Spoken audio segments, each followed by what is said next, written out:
Where merchants once unloaded salt and gold, only reeds sway. Where mosques lifted their towers toward heaven, shadows stretch across broken clay.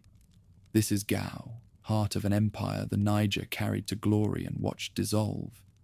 From fishing villages rose a dominion vaster than Mali, ruled first by Sunni Ali's iron fist, then transformed by Askia Muhammad's enlightened vision into Africa's beacon of learning and trade. Timbuktu's scholars debated beneath stars while caravans stretched beyond horizons. Yet succession fractured what faith had united.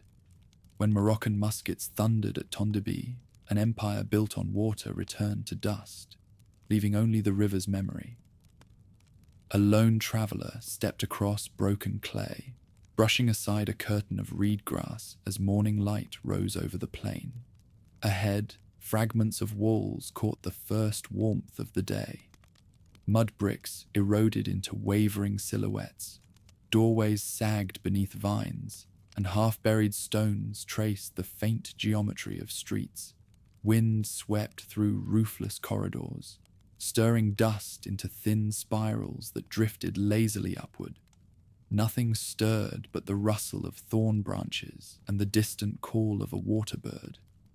Yet even in this silence, the traveler sensed echoes, voices that once filled a powerful capital. Where a marketplace had thrived, only flattened earth remained. Where merchants once unloaded salt and gold, reeds now swayed. Where mosques had lifted their towers, only shards of shadow stretched across the ground. Anyone passing through such ruins would wonder the same thing. Who built this? And how did a power once strong enough to sway the Niger bend into its orbit, rise from these banks? With that question lingering, the traveler moved on, and the land shifted back across centuries. Before these walls existed, the river ruled everything. Long before Gao carried a name recognized across deserts and savannas, the Niger curved through a patchwork of forests, open stretches, and hidden inlets. At dawn, mist gathered over its surface, thinning as the sun climbed. Herds came to drink in the cooler hours, leaving trails along the banks that early people quickly learned to read. Life gathered around this waterway because its yearly flood carried rich silt across the plains, creating a living spine in a region that could shift toward dryness without warning. Along the river's quieter branches, small clusters of families built shelters close enough to hear each other call across the water. From one of these clusters emerged the Sorko. They carved canoes from mahogany trunks, shaping them with patient strokes until the wood gleamed. Each morning, their boats slid from shaded coves into open currents, paddles dipping in steady rhythm. They fished with woven traps and nets, guided by memory. Every bend had its own temperament, every rapid its own voice. Their mastery of the water gave them an early advantage. They could move farther, learn more, and return swiftly before any threat could follow. Farther inland, the Doe tended small fields near the floodplain. When the river swelled, they worked quickly to redirect channels, anchoring makeshift barriers with stakes and stones. When the waters receded, they planted in the moist earth, trusting the soil's generosity. Their houses clustered on raised ground, sheltered enough to avoid flooding, yet close enough for daily trips to watch the shifting channels. Food here was never guaranteed, yet the river rewarded those who adapted to its rhythms. The Dew listened, adjusted, and slowly shaped a dependable subsistence. Hunters known as the Gao moved between these settlements, slipping through reeds at the river's edge or disappearing into groves where hippos left deep footprints in the mud. At night, they studied the movement of animals by the flicker of torches. Their skill earned respect, for they brought back meat at times when the river's bounty thinned and fields struggled. They also served as watchers if strangers approached or herds risked trampling crops. The Gao carried the warning. They belonged to the land as much as those who farmed or fished it. Then came riders from the north, arriving along the river's long arc. Their horses were small compared to later breeds, but swift enough to change the balance between these early groups. These newcomers were the people later known as Songhai. They carried memories of open plains and desert edges, where survival depended on watching horizons and moving quickly. Here, at the Niger's bend, they adapted again, learning the tangled pathways of forested banks and the unpredictable moods of the water. Horses gave them reach. The river gave them purpose. In time, these four strands, Sorko, Do, Gao, and emerging Songhai, wove themselves together. It did not happen at once. It happened in gestures. A hunter trading a haunch of meat for a boat ride across the river. A farmer asking advice about shifts in animal movements. A rider seeking shelter from a storm in a Do household. Through these exchanges, a loose network began to form, strengthened by the understanding that cooperation meant survival. Floods could destroy fields, storms could scatter boats, and droughts could force whole families to seek better ground. Together, they weathered these cycles. Gao began as one of the settlements shaped by this cooperation. Positioned near a natural rise above the floodplain, it offered enough stability to grow buildings that lasted through wet and dry seasons. At first, it looked little different from the other riverside clusters. Houses arranged around shared fire pits, narrow paths worn between shelters, storage baskets hanging from poles to keep grain dry. But Gao sat at an intersection of river routes. Anyone moving north or south, east or west, eventually passed close by. Gradually, Gao became a place where goods changed hands, where travelers exchanged information, and where families from distant clusters met. As commerce deepened, caravans from the desert began appearing at Gao's edge. Their arrival was unmistakable. Dust clung to their robes, camels moved with deliberate endurance, and the smell of dried salt lingered around their bundles. They brought beads, cloth, and stories from places beyond the reach of rivers. In return, they sought the region's products: grain from the Do, fish from the Sorko, ivory and pelts from Gao hunters, and goods handled by the Songhai riders who navigated the inland routes. These encounters were cautious at first. Strangers approaching a settlement stirred anxiety, and families watched new arrivals closely. But the rhythm of exchange grew more familiar.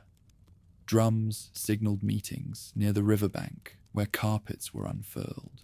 Traders laid out salt blocks pale under the sun, and the locals approached with measured steps, placing small heaps of gold dust beside them. Hands did not need to touch. Words were minimal. The movement of goods created its own language. Through such moments, Gao evolved from a shared settlement into a point of coordination. Elders and leaders from surrounding groups met to discuss offerings for travelers, agreements about water access, and questions about movement along the river. Decision-making shifted gradually toward unity, even if each group kept its customs. The river witnessed it all, carrying stories downstream where they gained shape and returned with new layers. Night often brought quiet, but sometimes gatherings formed on the banks. Families sat together, telling stories of river spirits and ancestors who watched over certain bends. These tales carried symbolic meaning rather than instruction.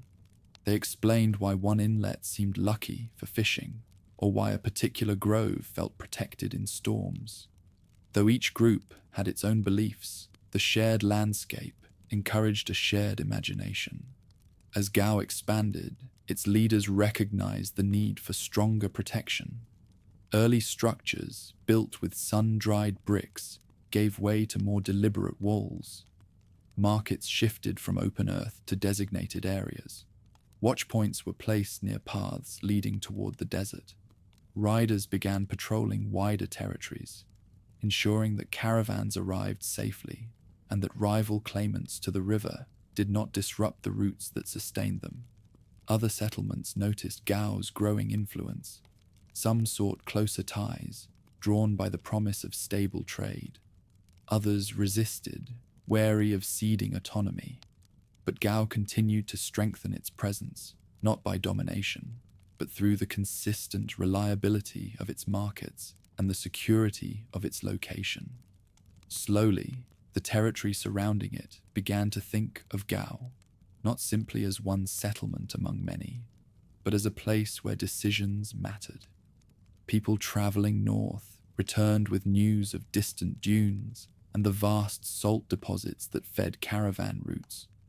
Those traveling south described forest lands, rich in goods unfamiliar to the desert Gao sat between these worlds, and its residents learned to understand each through experience.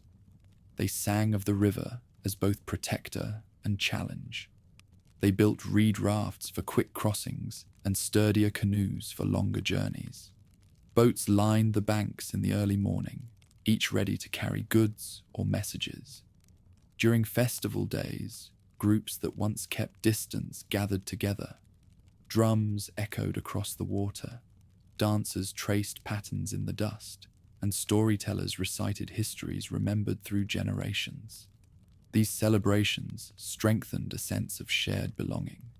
They also offered a chance for leaders to speak about river stewardship, trade routes, and cooperation. Gao's identity grew not as a single heritage city, but as a blended center shaped by contribution. As this early era advanced, Gao's rise began to feel inevitable. Travelers spoke of it far beyond the Niger Bend. Caravans planned routes with its markets in mind. Settlements farther upriver looked to its example when facing floods or uncertainty. Yet even as Gao emerged as a notable hub, pressures began to gather around the edges of its world. Stronger desert groups saw opportunity in its growth. Southern communities, watching Gao's influence extend, weighed how to respond. Competition along the river intensified. Each group had more to protect, more to lose, and more to gain. And though Gao had begun to coalesce into a center of cooperation, no single identity had yet risen to bind these pieces into a kingdom. But such an identity was forming. It lived in the shared paddles of Sorko canoe makers. It lived in the coordinated work of dew farmers who shaped land after each flood. It lived in the confidence of Gao hunters navigating thicket and marsh. It lived in the determination of riders who moved between settlements with messages and decisions. Gao gathered all these elements, and from them, a new sense of belonging began to grow. Along the river's winding curve, the foundation of what would one day become the Songhai world quietly took form. Steady, resilient, shaped by cooperation as much as by ambition. The ruins that open this narrative would not exist for many centuries, yet their earliest roots were already extending into the soil, carried by the lives of those who first carved a home from the river's shifting edges. When the floods withdrew that year, the plains outside Gao gleamed black and wet beneath the rising sun. The smell of new earth lingered over the water, thick and sweet. Children splashed through shallow pools, chasing tiny fish trapped between reeds. Women gathered clay from the soft banks, kneading it into bricks that would dry in the weeks to come.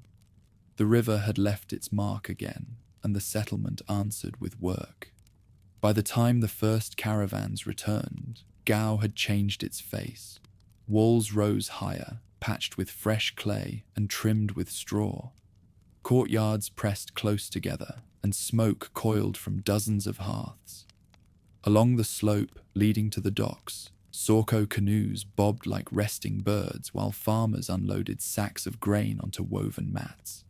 The hum of the town never truly ceased. Even at midday, when heat pressed against the walls, hammer strikes and low songs echoed from every quarter. The market stood at the heart of the bustle. Before dawn, vendors staked their corners with palm branches. By sunrise, the square filled with color and motion. Strings of dried fish, baskets of millet, hides stretched to dry in the wind. The clatter of trade blended with the laughter of children darting between stalls. It was said that a stranger could learn every scent of the Niger in that single place. River mud, grain smoke, salt, and sweat. That morning, a whisper rippled through the crowd, long before the first camel appeared. A boy had run from the northern road shouting that a caravan was near. Soon the line of animals emerged through a shimmer of dust, camels swaying, men walking beside them. The air around them blurred with heat. When they reached Gao, the townsfolk parted to make way. The traders' robes were stiff with sand, their eyes squinted against the sudden green of the riverbank. They greeted the watchers with open palms, and the market fell into expectant silence. Rugs were unrolled near the edge of the square. The visitors placed salt blocks in neat rows, followed by lengths of copper wire and bundles of dyed cloth. From Gao's side came their own treasures: jars of millet, dried fish, carved ivory, and gourds sealed with beeswax that held fine gold dust. A drum sounded once, low, steady, final. The desert men stepped back into the shade.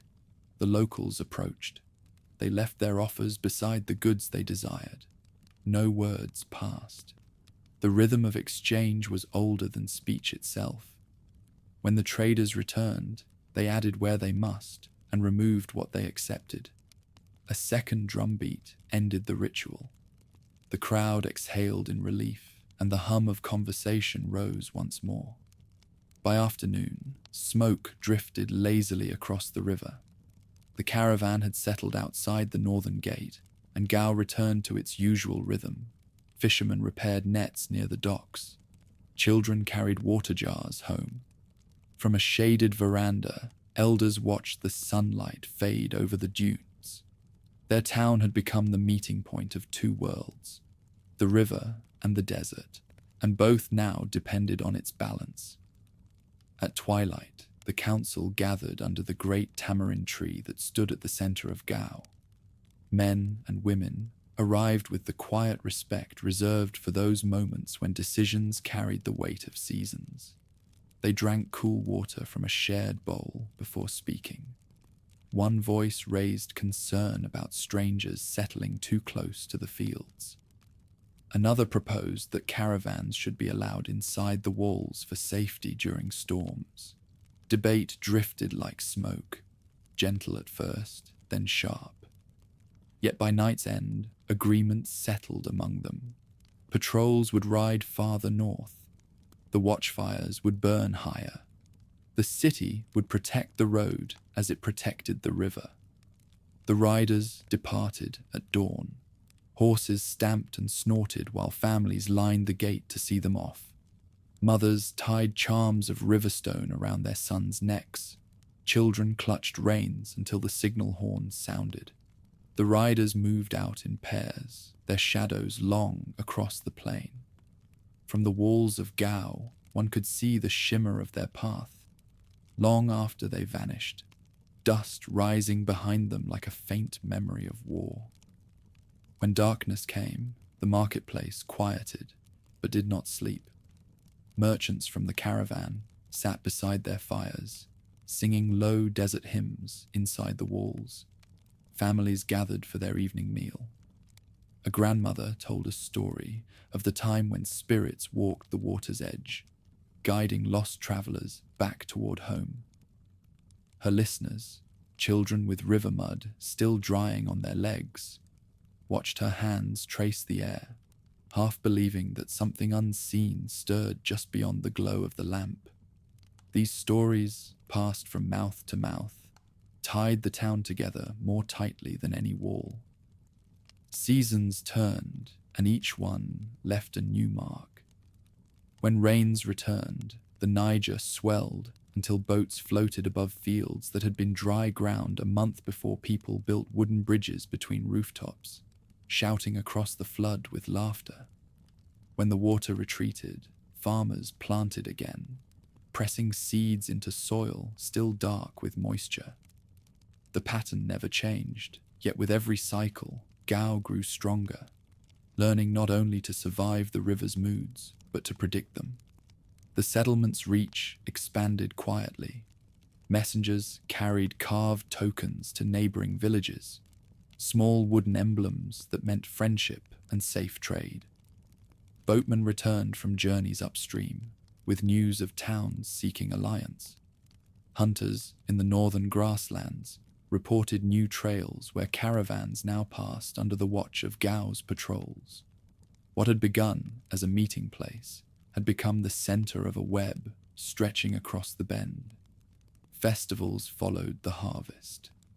Drums thundered along the riverbanks, their echoes rolling across the plain. Women painted white spirals on their arms to mimic the floodwaters' retreat.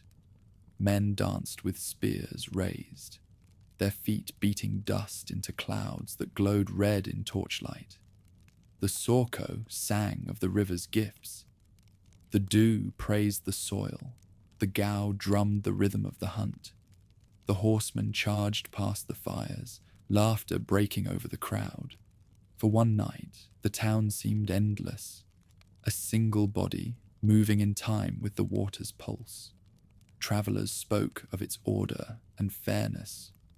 Word spread that in Gao, disputes ended before blades were drawn, and every stranger could trade without fear. People from smaller settlements drifted toward its walls, bringing new crafts and new dialects. Songs changed their cadence. Food took on new flavors. No one planned this blending, but it happened all the same. The river had always carried variety. Now the town reflected it. Beyond the glow of its fires, rumors arrived on the desert wind. To the west, kings were rising in golden cities. To the south, forest lands promised riches no one here had yet seen. The elders listened, but kept their calm. The river had taught patience. When the flood comes, build higher. When it falls, dig deeper. Around their council fire, they decided only one thing: that their children must learn to guard not just their homes, but their future. As the season's end approached, the air turned still and heavy. Stars trembled in the river's surface like coins scattered across a black floor. From the high walls of Gao, one could hear the faint murmur of distant water and the rustle of palm leaves. A young sentry leaned against the gate tower, watching reflections slide past below. Somewhere out there, unseen, caravans crossed the night. He imagined their footsteps blending with the rhythm of the current, carrying stories that would one day return to this same shore. The river moved on, tireless and sure, and the town beside it breathed in time. In the steady rise and fall of its people's work, something greater than trade or harvest was taking shape. A sense of destiny too quiet to name, yet strong enough to be felt. The land had given them shelter. The river had given them life. And together, they had built a place that others would one day call the beginning of an empire. And under the faint starlight, Gao slept, its walls warm from the day, its future already stirring in the slow whisper of the river below. The rains had been good that year. The river shimmered like hammered bronze beneath the sun, swollen and confident, carrying canoes heavy with millet and fish along its banks. Fields spread wider than ever before. The scent of wet grain filled the air, and laughter carried from the courtyards of Gao, where children played between clay walls, patched smooth, with new earth life, pulsed with the rhythm of work and reward. No one yet realized that a new tide was moving toward them, not of water, but of power. Far to the west, beyond the curve of the river, armies were gathering under banners coloured red and gold. The empire of Mali, grown vast and restless, looked eastward. Its rulers had already subdued the lands of the Senegal and the Upper Niger, and its soldiers, disciplined, hardened by distance, followed the call of kings who dreamed of uniting the whole river under their law. To those marching across the plains, Gao was not a neighbour, it was a prize. The first news arrived with traders. They came with smiles and ordinary greetings, but their stories carried unease. They spoke of Mansa Sundiata's descendants raising armies larger than any in memory, of riders who crossed rivers in single nights, of messengers whose drums could summon men from villages 100 miles apart. The elders of Gao listened without alarm. Empires had come and gone before, and the river had always outlasted them. Yet deep inside, they understood that this time the flood might not recede. One afternoon, when the sky still burned pale, a column of dust appeared along the western road. Riders at the head bore shields rimmed with gold and spears polished to mirror brightness. Behind them moved ranks of men in formation, banners flickering above the glare.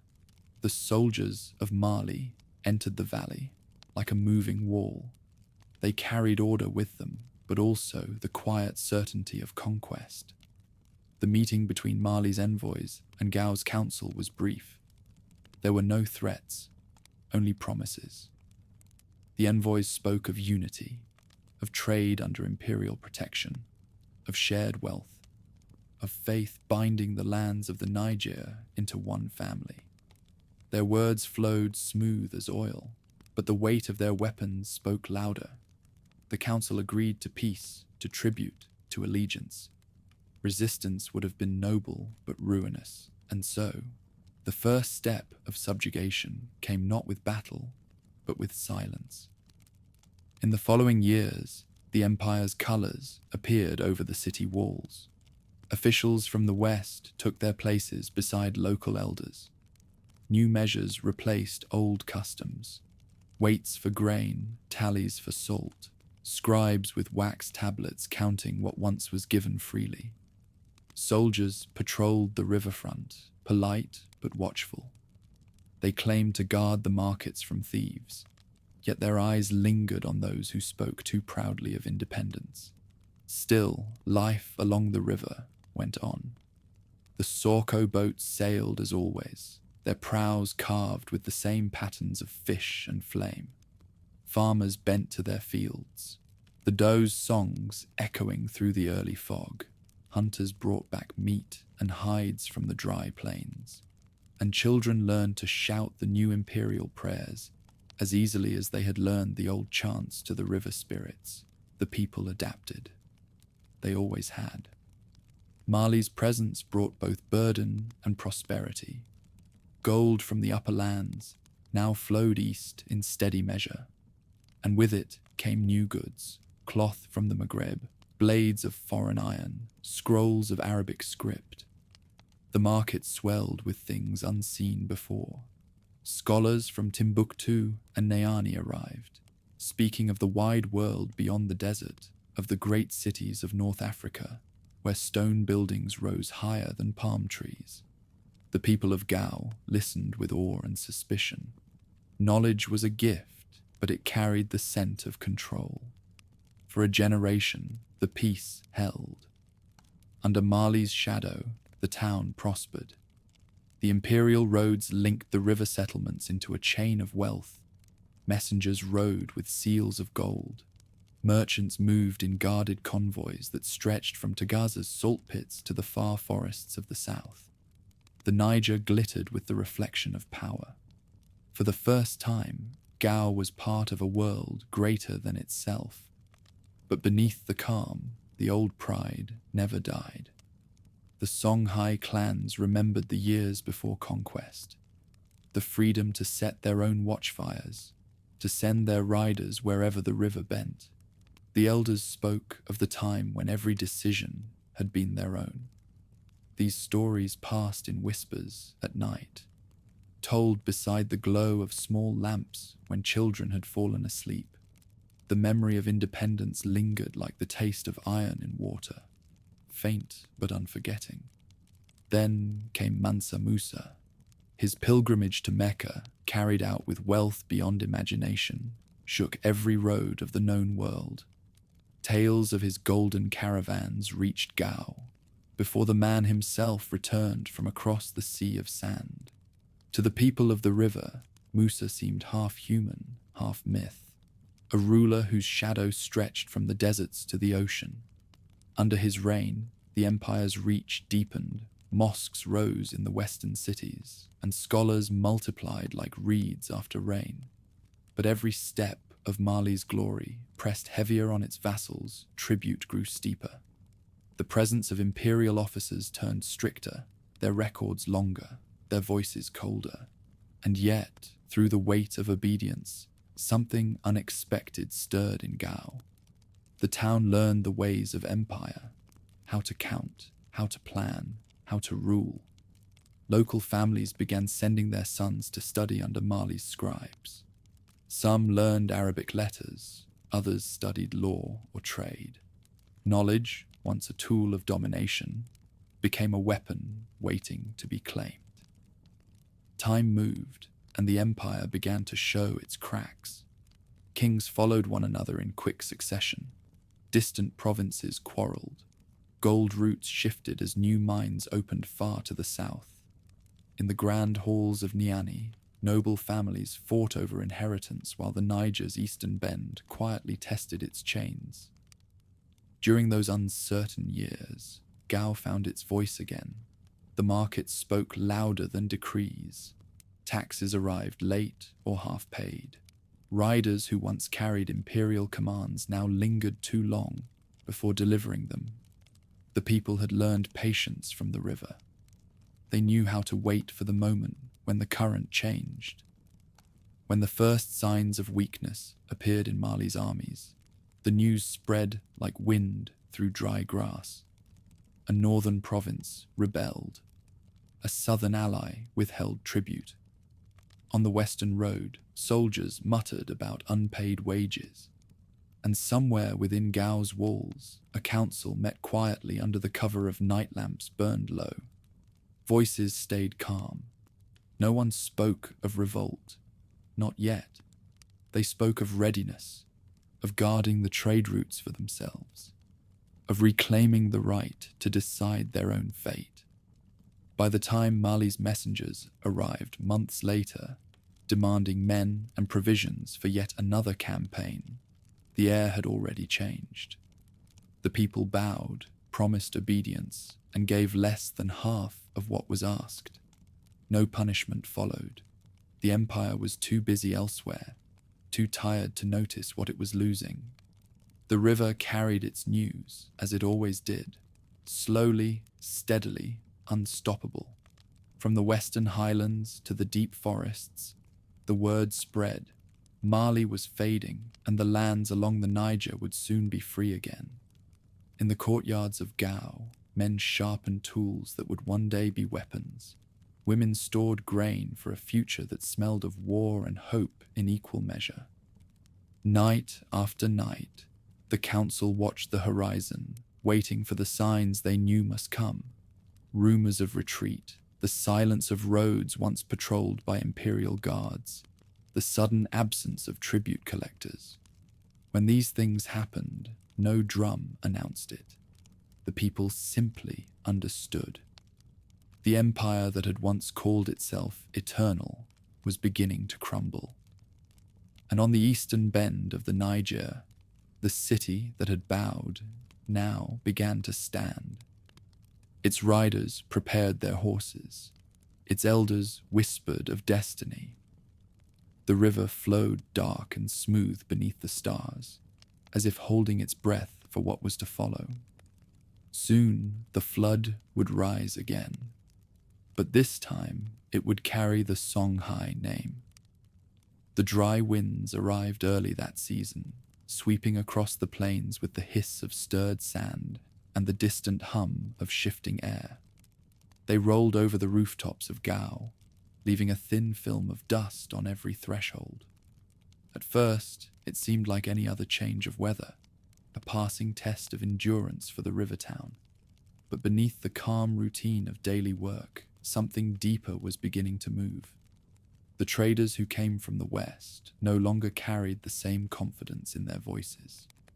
Their stories, shared in the shade of the market's walls, spoke of uncertainty.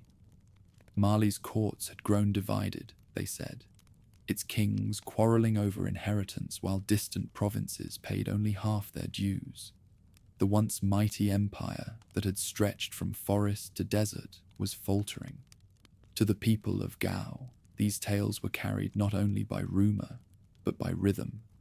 Caravans that arrived later each year, soldiers who no longer inspected the markets with the same authority, and tax collectors whose records were shorter, whose demands less fierce.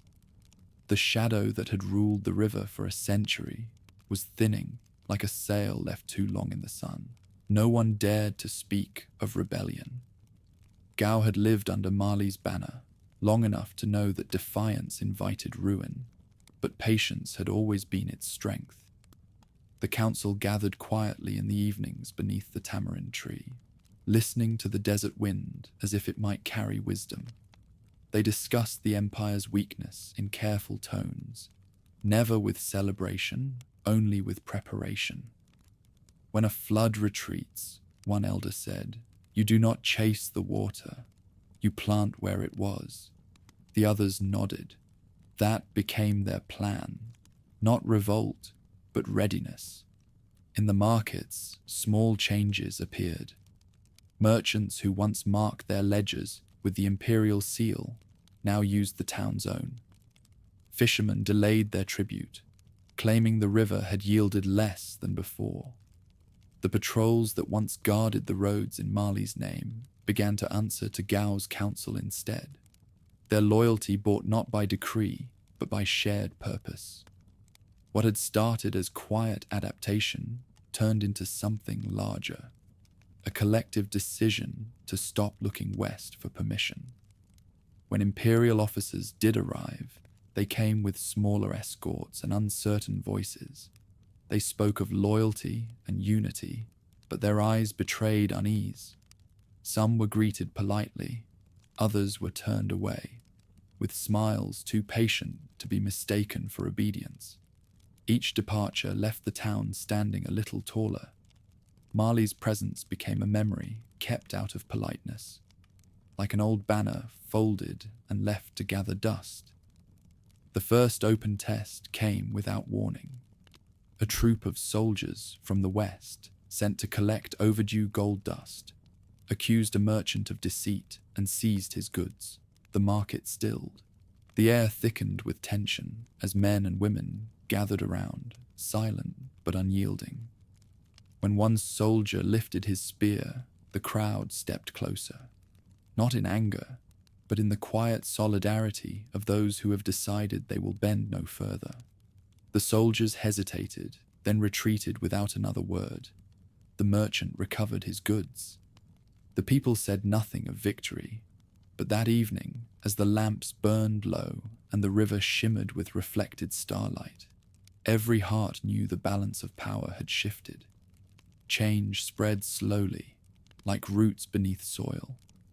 Mali's banners still hung at the city gates, but their color had faded and their meaning had thinned. Riders who once carried orders from Niani now lingered too long before leaving. Some joined local patrols. Others stayed altogether, taking wives from the river clans. The empire's reach had become a rumor. Across the plains, the smaller settlements began turning their eyes toward Gao, not as a subject of Mali, but as a center that could keep order when the empire no longer could.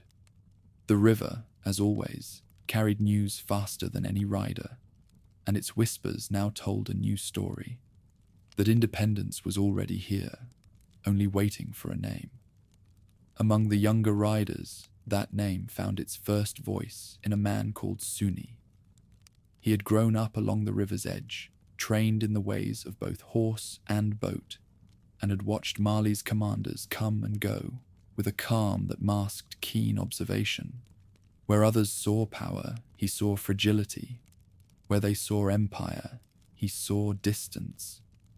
Quietly at first, he gathered those who shared his vision, a belief that the bend of the Niger needed no distant master. His men began escorting traders along dangerous stretches of road, defending boats from raiders and ensuring that goods reached the markets unmolested. Those who benefited paid their thanks not in gold, but in loyalty. Little by little, the name of Gao carried farther than any imperial decree. When the first small rebellion flared along the western route, Mali's response came too late. A column of soldiers marched eastward, poorly supplied and wearied by distance. They found the roads watched, the fords guarded, the fields empty of harvest. By the time they reached the river town, their numbers had dwindled from attrition and doubt. From the reeds rose the quiet gleam of spears. Canoes drifted under cover of night, carrying archers who struck from the dark and vanished again before the soldiers could turn. The army lingered for days, uncertain whom they fought, until finally it retreated westward with the dust of defeat clinging to its banners. The river watched them go, silent and steady, its current unchanged. When dawn came, the people of Gao emerged to find the fields untouched, their homes unbroken. There were no celebrations, no proclamations, only the deep, still understanding that they were their own again. In the days that followed, new laws were written, not in grand speeches, but in simple acts. Taxes were measured by the council's hand. Riders patrolled in pairs marked by the symbol of the town, not of the empire. Grain collected for tribute was redistributed among families preparing for the next flood. What had once been survival became sovereignty. The neighboring villages felt the change before they were told of it. The tone of traders' voices shifted. The markets grew louder, freer. Bargains were struck without invoking Mali's name. Farmers from the southern banks began referring to their goods as Songhai grain. Hunters from the dry plains carved the same word into their shields. It passed through mouths and markets like a returning river current, reclaiming its old course. The identity that empire had pressed down now rose again, stronger, tempered by the long memory of submission. Each night, the council's lamps glowed long after the streets went dark. Elders debated how far to extend their protection, whether to send envoys to distant allies or to wait until strength was certain. The younger voices, men and women who had grown beneath Mali's rule but refused to die under it, pressed for more. They spoke of destiny and of rivers that carried no master. If we have already learned to govern ourselves, one said, then we have begun our empire without naming it. The elders listened, and though they said little, none disagreed. The next harvest came heavy, and for the first time in a generation, not a grain was sent west. Ships bearing the old imperial crest docked briefly and left with empty holds. Along the roads, the patrols of Sunni's riders stood watch beneath banners woven in deep indigo, their edges painted with golden dust. Travelers began to call them the guards of Songhai. The name spread faster than any decree could forbid it. By the following season, Mali's messengers stopped coming. Their silence was the final acknowledgement of loss. In its place came traders seeking alliance and families fleeing the chaos of the western lands. They found safety under the city's new laws, shelter in its granaries, and faith in its leadership. The balance of the river had turned, and the current no longer carried tribute. It carried hope. Under the pale glow of a late-season moon, Gao stood quiet beside its eternal water. Fires burned low on the docks. The wind carried the scent of grain and smoke. The old banners were gone, replaced by fresh cloth embroidered with patterns of waves and horses. On the highest terrace, the council gathered one last time before dawn, their faces lit by a single oil lamp. They spoke not of rebellion, but of continuity. "The river has changed its course," said one elder. "We have only followed where it led." The first light of morning touched the water, turning it to molten gold. Boats prepared to sail, riders tightened their saddles, and merchants arranged their wares for trade. The city no longer looked west for instruction. It looked inward to its own strength, and outward to the horizon waiting beyond the bend. Mali's shadow had vanished. The river's children had taken its place, and as the sun rose above the plains, the name of Songhai moved with it, spoken not as hope anymore, but as truth. Dawn came to the river like a blade of light cutting through mist. From the towers of Gao, one could see the water glinting in slow movement, winding around the dark islands and disappearing into haze. The city had grown broad and sure of itself. Markets stretched beyond the walls, boats clustered in rows along the docks, and horses snorted impatiently at the open gates. People spoke now of their city, not as a place of safety, but as the heart of something larger, a power beginning to find its shape. Yet no one could have known how swiftly that shape would harden once a single man took its reins. His name was Sunni Ali. No one agreed on where exactly he was born. Some said in the outskirts of the river plains, others in the northern camps of the riders, but all agreed that he belonged to the earth itself, carved from the same endurance that shaped the land. As a boy, he had watched the river flood and recede, learning that patience and strength were the same thing. As a young warrior, he rode with patrols that kept the trade roads clear. He had a memory for terrain that bordered on instinct, recalling not just the lay of the riverbanks, but the timing of the winds and the scent of approaching rain. He rose first through loyalty.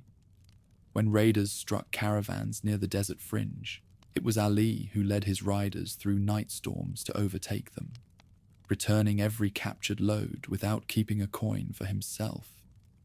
When disputes broke among clans, it was Ali who rode between them, his calm voice breaking their anger like a branch across running water. Authority came to him naturally, not as gift or inheritance, but as recognition. In a land that had long survived by endurance, people followed the man who could endure more than any other. In the years after Mali's withdrawal, the land around Gao remained restless. Rival settlements along the Niger's curve sought to claim trade routes for themselves. To the north, Tuareg tribes crossed the sands, raiding with sudden speed before vanishing into the dunes. To the south, restless chiefs sent envoys demanding tribute or alliance. The newly freed city, proud but exposed, needed more than councils. It needed a commander who could bind it into one. Ali's rise answered that need. His first act was not conquest, but reorganization. He divided the riders into companies, each responsible for a stretch of the river. He built stables along the floodplain, sheltered from tsetse flies by smoke fires kept burning day and night. Horses were bred with care, lighter desert stock crossed with the sturdy mounts of the southern plains, producing animals capable of long endurance and sudden bursts of speed. The city's boatmen came under his command as well. Canoes once used for fishing now carried armed men. It was said that when the river mist rose, his fleet could appear out of nowhere, moving like ghosts between the reeds. The council granted him full command when the first real test arrived. A coalition of desert raiders had burned 2 river villages and blocked a caravan road. Ali gathered his captains at dusk and laid a map in the sand, a river drawn by torchlight. He sent the fleet downstream, while his riders cut across the plain. At sunrise, smoke rose from the enemy's camp, and by the second morning, the road was clear. The victory was decisive, but what struck those who followed him was not only his strategy, but his speed. "He moves like thunder," one soldier said. "Heard after, it has already struck." Word of his leadership spread quickly, carried by merchants and travelers. Soon, Gao's neighbors began to take notice. Some sent envoys bearing gifts, hoping for protection. Others tested his resolve with raids of their own. Ali answered each in turn, swiftly, without cruelty and without hesitation. Villages that had lived apart for generations began pledging allegiance to the city, recognizing that a single command brought safety. Over the next few years, his campaigns expanded. Northward, he struck at the Tuareg bands who harassed caravans near the desert edge, scattering them beyond the dunes. Eastward, he secured the copper and salt routes, planting his banners at the border posts. Southward, his riders moved through grassland and marsh, linking settlements that had once known only fear of one another. Every victory added another thread to the fabric of his dominion, and each return to Gao was met with greater celebration. Markets swelled, the docks grew crowded, and the city's walls were rebuilt twice, each time higher than before. But conquest brought its burdens. Among the elders, whispers began. Questions about how much one man should command, about what kind of power this new ruler sought. Ali himself seemed indifferent to glory. He slept little, ate sparingly, and rode farther than any messenger. He trusted few, but rewarded loyalty richly. Those who served him faithfully found themselves in charge of new territories. Those who defied him vanished from their posts and were never mentioned again. People began to say that he ruled as if guided by something beyond reason, a force both human and elemental. Stories grew around him. Some said he could command storms, that thunder followed his name across the plains. Others swore that he spoke to the river at night, promising it blood in exchange for victory. Whether myth or fear, these tales spread faster than his armies. They were told in marketplaces, in whispered tones by boatmen drifting through fog. The scholars frowned at such talk, but the soldiers listened with quiet pride. A ruler who frightened his enemies, they said, was a ruler the gods favored. The most daring of his campaigns came when he turned his attention to the west, where the city of Timbuktu, once the jewel of Mali, still glimmered with its reputation for wealth and learning. Its scholars considered themselves apart from the turbulence of kings. Its merchants believed their walls and prestige would protect them from the ambitions of the river's new master. Ali saw things differently. To him, control of the Niger's bend meant control of every city upon it. In the season when the flood began to fall, he set out with his army and his fleet, moving in silence along the river's calm face. When his boats appeared before Timbuktu's docks, the city had no time to prepare. The Tuareg garrison that guarded it fled at the sight of his banners, vanishing into the desert from which they had once come. The scholars met him at the gates, their scrolls clutched in trembling hands.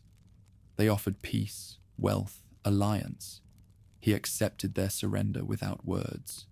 By sundown, his soldiers occupied the city, its wealth sealed, its defenses dismantled. The people watched in awe as the conqueror prayed at the mosque he had spared. His rule began not with destruction, but with the sound of his horses drinking from the same river that flowed past his own capital. In the months that followed, the river's western bend became one realm. The caravans resumed their movement, now under his protection. He placed governors in conquered towns, drawn from among his captains, men who had proven their discipline and courage. Order returned swiftly, sometimes harshly, but always decisively. Roads once plagued by thieves turned safe enough for women to travel unguarded. The Empire of Mali had ruled through distance. Sunni Ali ruled through presence. He was everywhere, on horseback at dawn, on a warboat at dusk, in the council by night. Yet for all his victories, unease began to ripple beneath the surface. Scholars from Timbuktu muttered that he favored strength over faith. Merchants grumbled about taxes rising to feed the army's endless march. Some whispered that his temper was unpredictable, his punishments severe. But the soldiers remained loyal, and the people of Gao, now richer and prouder than ever, saw no fault in the man who had turned their city into the center of the world. From the high tower above the docks, the river stretched in both directions like a promise kept. Fires glowed along the banks where soldiers camped, their spears reflecting the light like rows of small suns. Beneath that gleam, Gao had become the heart of an empire in motion, pulsing with ambition and guarded by fear. Its ruler watched the horizon with the same steady calm he had known since youth. In his eyes, the river never ended. It merely awaited its next conquest. The time of mere independence was over. The Songhai were no longer a people defined by survival. Under Sunni Ali, they were becoming something far greater, an empire born not from inheritance but from will.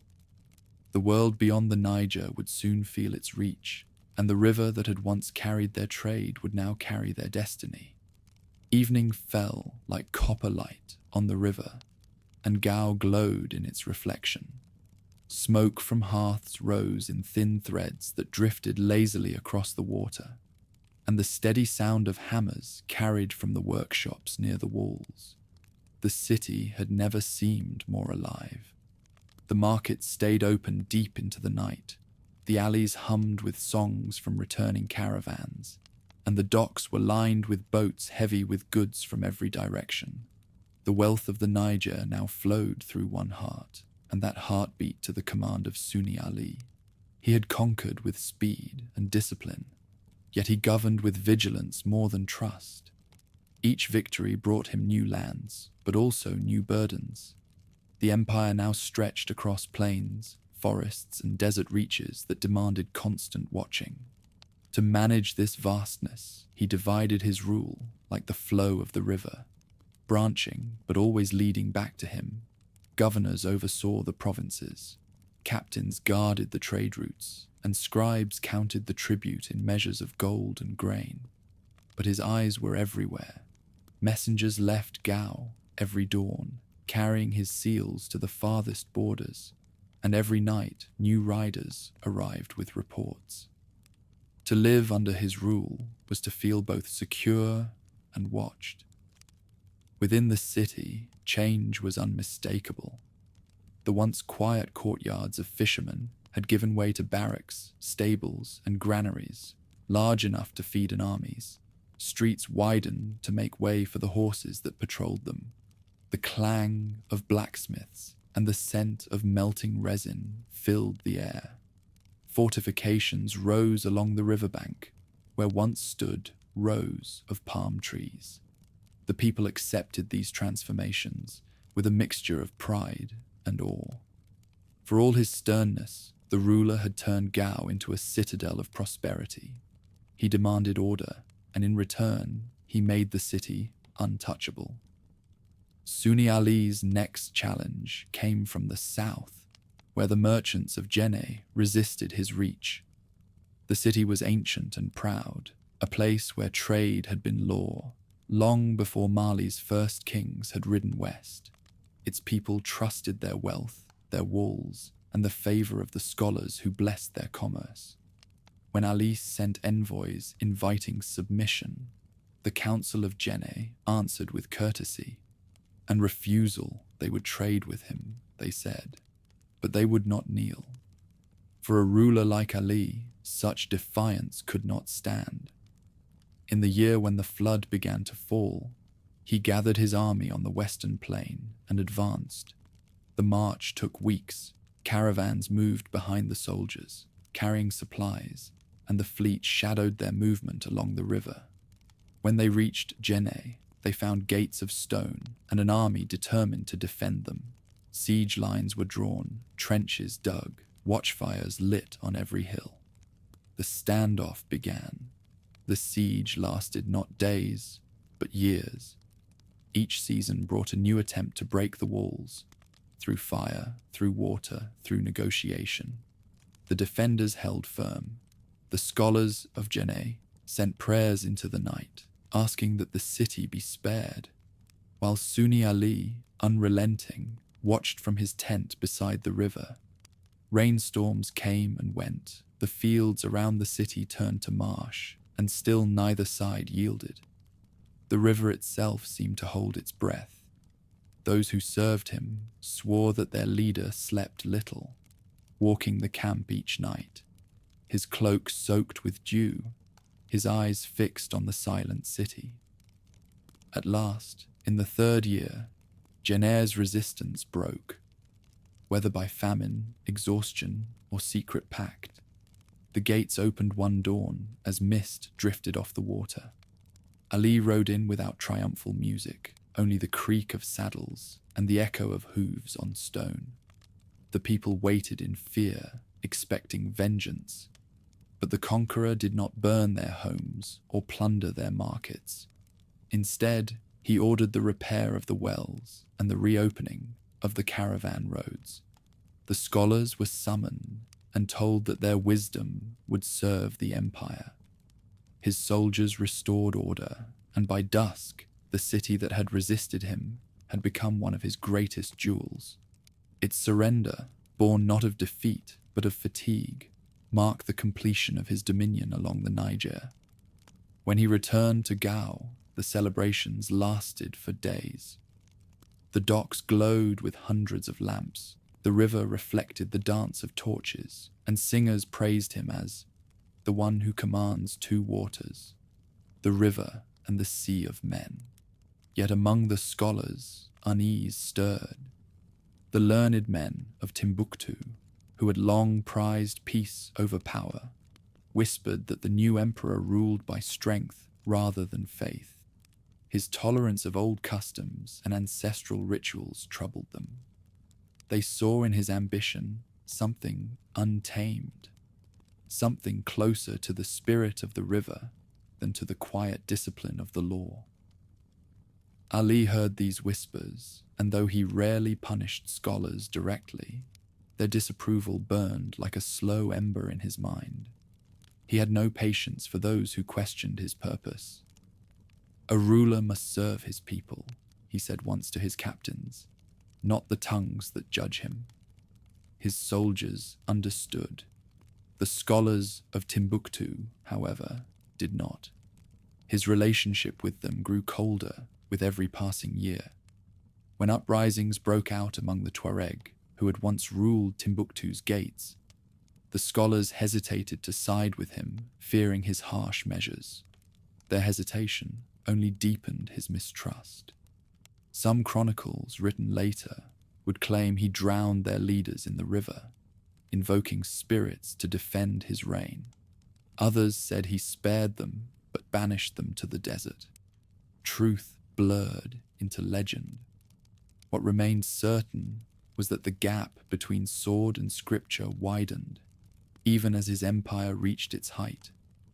Despite this tension, the prosperity of Songhai under Sunni Ali was undeniable. Trade flourished along the river routes. From the north came salt and copper. From the south, cola nuts and ivory gold passed through his markets in endless measure. His administrators built storage houses to hold it, and his soldiers guarded the roads day and night. The great cities of the Bend, Timbuktu, Jenne, and Gao, stood united under one banner, their rivalries silenced by the sheer presence of his will. Even his enemies admitted that the Niger had never known such order. But power, once gathered, demands to be tested. The same ambition that had lifted him above all others now drove him toward restlessness. He turned his armies eastward against the Mossi, fierce warriors whose lances gleamed like fire in the sun. For months his cavalry swept across the plains, clashing with them in battles that sent dust spiraling high into the air. Though the campaigns brought no decisive victory, they taught his army resilience. Each return from war added to his legend. Children sang his name in songs comparing him to the river's flood, sometimes feared, always obeyed. As the empire expanded, its administration deepened. Ali established posts along the borders, garrison towns connected by messenger routes and guarded ferry crossings. In every conquered land, he left local chiefs in place but demanded tribute and loyalty. He rarely built new structures. Instead, he reinforced what already existed, making his empire both familiar and unyielding.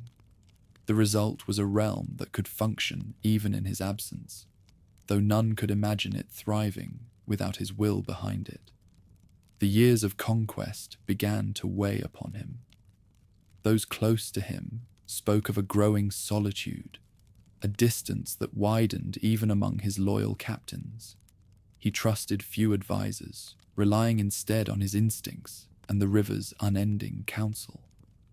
On nights of clear moonlight, he was seen walking alone along the embankments, murmuring to the water as though speaking to a companion.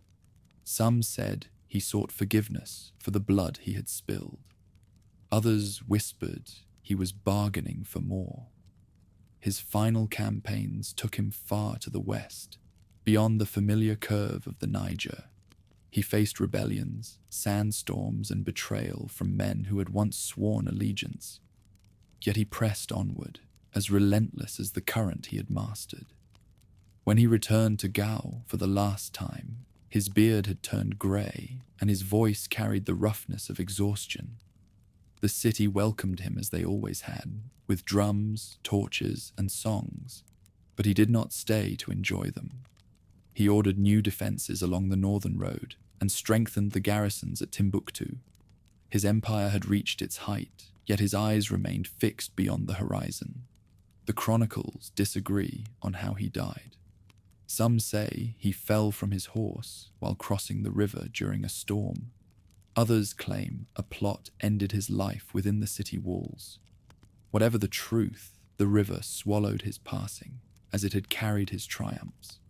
At dawn, when news spread through the streets, the people fell silent. The ruler who had turned their city into the center of the world was gone. Across the empire, from the dunes of the north to the flooded fields of the south, the drums fell still. The soldiers lit torches and faced the river, the same current that had carried his fleets, his victories, and perhaps his final breath. The water moved on, wide and untroubled, reflecting the early light of morning. Sunni Ali's reign had been a storm, brief and vast, reshaping everything it touched. He had conquered the Niger's bend, bound its cities into one dominion, and given the Songhai their first true empire. Yet even in death, his name carried both reverence and fear. A ruler remembered not only for what he built, but for the force with which he dared to build it. The empire he left behind was strong, but its foundations trembled beneath the weight of its creator's absence. The river had found its master, and now it waited to see who would claim its tide next. The river was calm the morning the news reached Gao. A narrow canoe came gliding through the mist, its oars dipping soundlessly. The messenger aboard, carrying the weight of a nation. In his voice, Sunni Ali, master of the Niger, breaker of cities, was dead. Some said his horse had stumbled in the shallows during a storm. Others whispered of betrayal, of poisoned water, of enemies within his own camp. However he had fallen, his absence settled over the empire like a shadow stretching with the dawn. In the courtyards of the palace, silence ruled. Soldiers stood without orders. captains without direction. The people who had once shouted his name in celebration now spoke it as though fearing it might still answer his reign, had united the river. But it had also been a rule of force, and with the force gone, cracks appeared at once. From the north came rumors of Tuareg raids.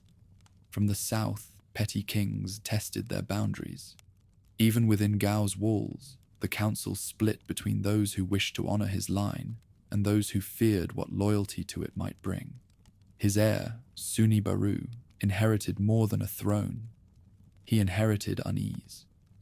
A nephew of the dead conqueror, he lacked his uncle's command and the devotion of the army. He was a cautious man in a time that demanded conviction. The captains obeyed him in word, but not in heart, and the scholars, remembering the years of persecution, approached his rule with distrust. Gao still glittered, but its foundation trembled like mud after floodwaters. Among those who watched this uncertainty was a soldier named Muhammad Toure. He had served under Sunni Ali, fought through the siege of Jenne, and survived campaigns that had broken men twice his size. In his youth, he had been a mere standard-bearer, known for discipline more than ambition. Yet those who met him remembered his steadiness, his careful words, his unwavering faith, and the quiet sense that he carried a purpose larger than himself. He had seen the empire built through fear and blood. Now, as cracks appeared in its walls, he saw an opportunity to rebuild it through order and belief. In the first months of Baru's rule, discontent grew like roots beneath the surface. The new king tried to steady the empire by relying on the same tactics as his uncle: swift punishment, strict command, constant patrols. But the people were weary of war. Soldiers grumbled that their pay was late, that their patrols went too long. Traders complained that taxes had multiplied. Scholars, who had once hidden their disapproval behind silence, began to speak again, and their words found willing listeners.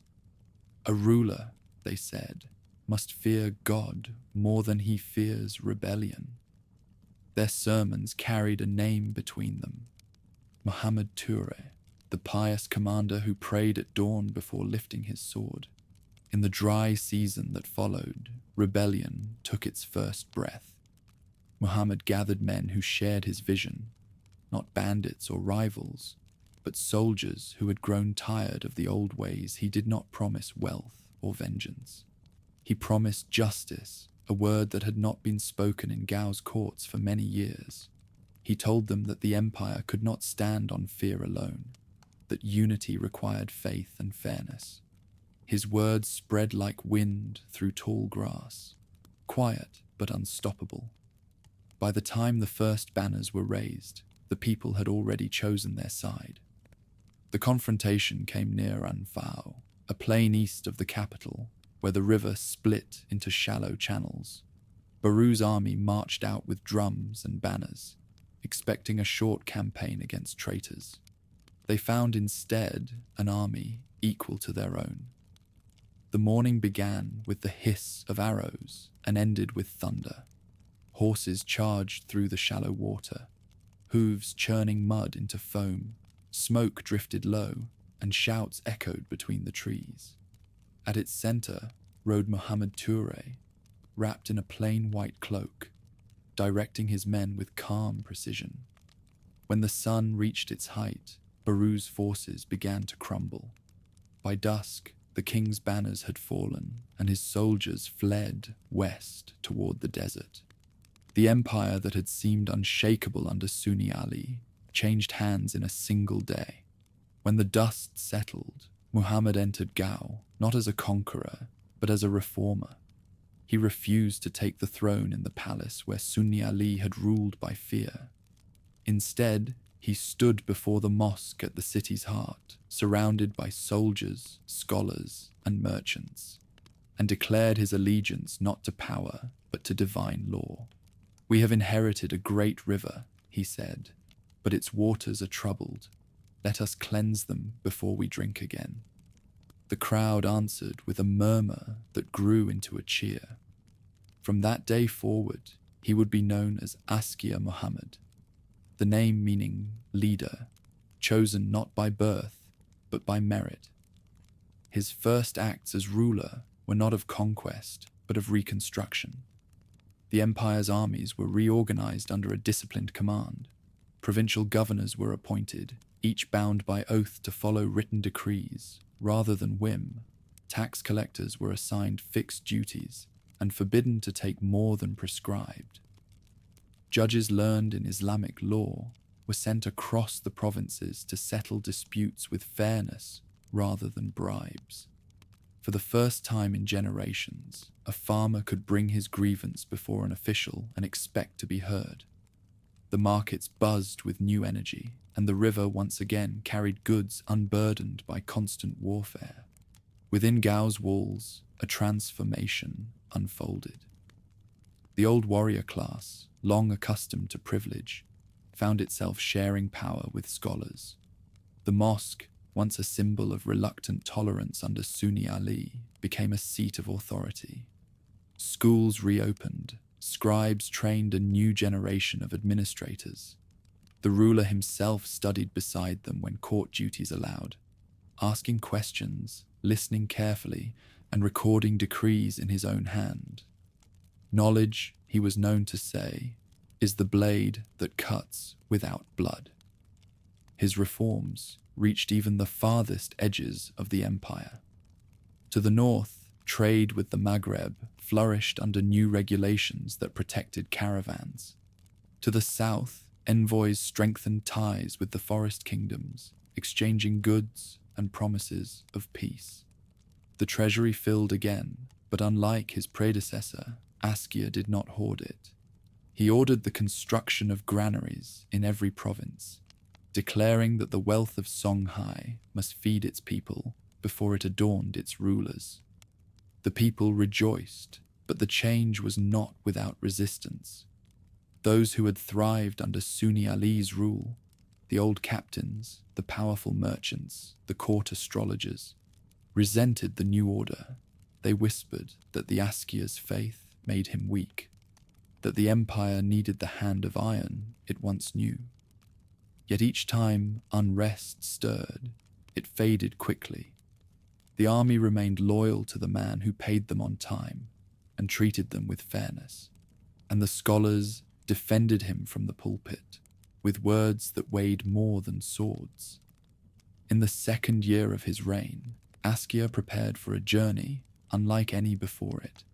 He would make the pilgrimage to Mecca, not as a gesture of vanity, but as proof that the empire he ruled belonged to the wider world of faith. Preparations began months in advance. The procession stretched for miles, hundreds of camels carrying gold, textiles, and grain, guards in bright indigo, and scholars with ink-stained fingers, tasked to record every step. When the caravan finally departed, the city watched in awe. The air shimmered with dust and light, and the drums at the gate beat a slow farewell rhythm that echoed long after the travelers vanished into the horizon. The journey took them across the desert and into lands few of Songhai had seen. Along the way, the Askia met scholars from distant cities, learned new methods of governance, and observed the discipline of the great centers of learning. By the time he reached Mecca, his name had already spread ahead of him. The pilgrims there greeted him as both monarch and student. His generosity astonished them. He distributed gold to the poor, commissioned repairs for the holy sites, and debated with theologians who praised his intellect. To those who asked why he gave so freely, he replied simply, "The wealth of kings is the trust of God, and trust is never kept by holding." When he returned home, the empire felt transformed. Gao welcomed him with songs that blended gratitude and pride. The Askia's pilgrimage had elevated Songhai in the eyes of the world. It was no longer merely the inheritor of Mali's lands, but a power of equal stature. Diplomats from Egypt and Morocco began sending letters sealed in gold. and merchants spoke of the Niger Valley as a place of justice and prosperity. Askia Muhammad set about codifying what he had learned. He expanded the empire's administration, formalized taxation, and commissioned records of trade, law, and history. The empire grew not by conquest, but by coherence.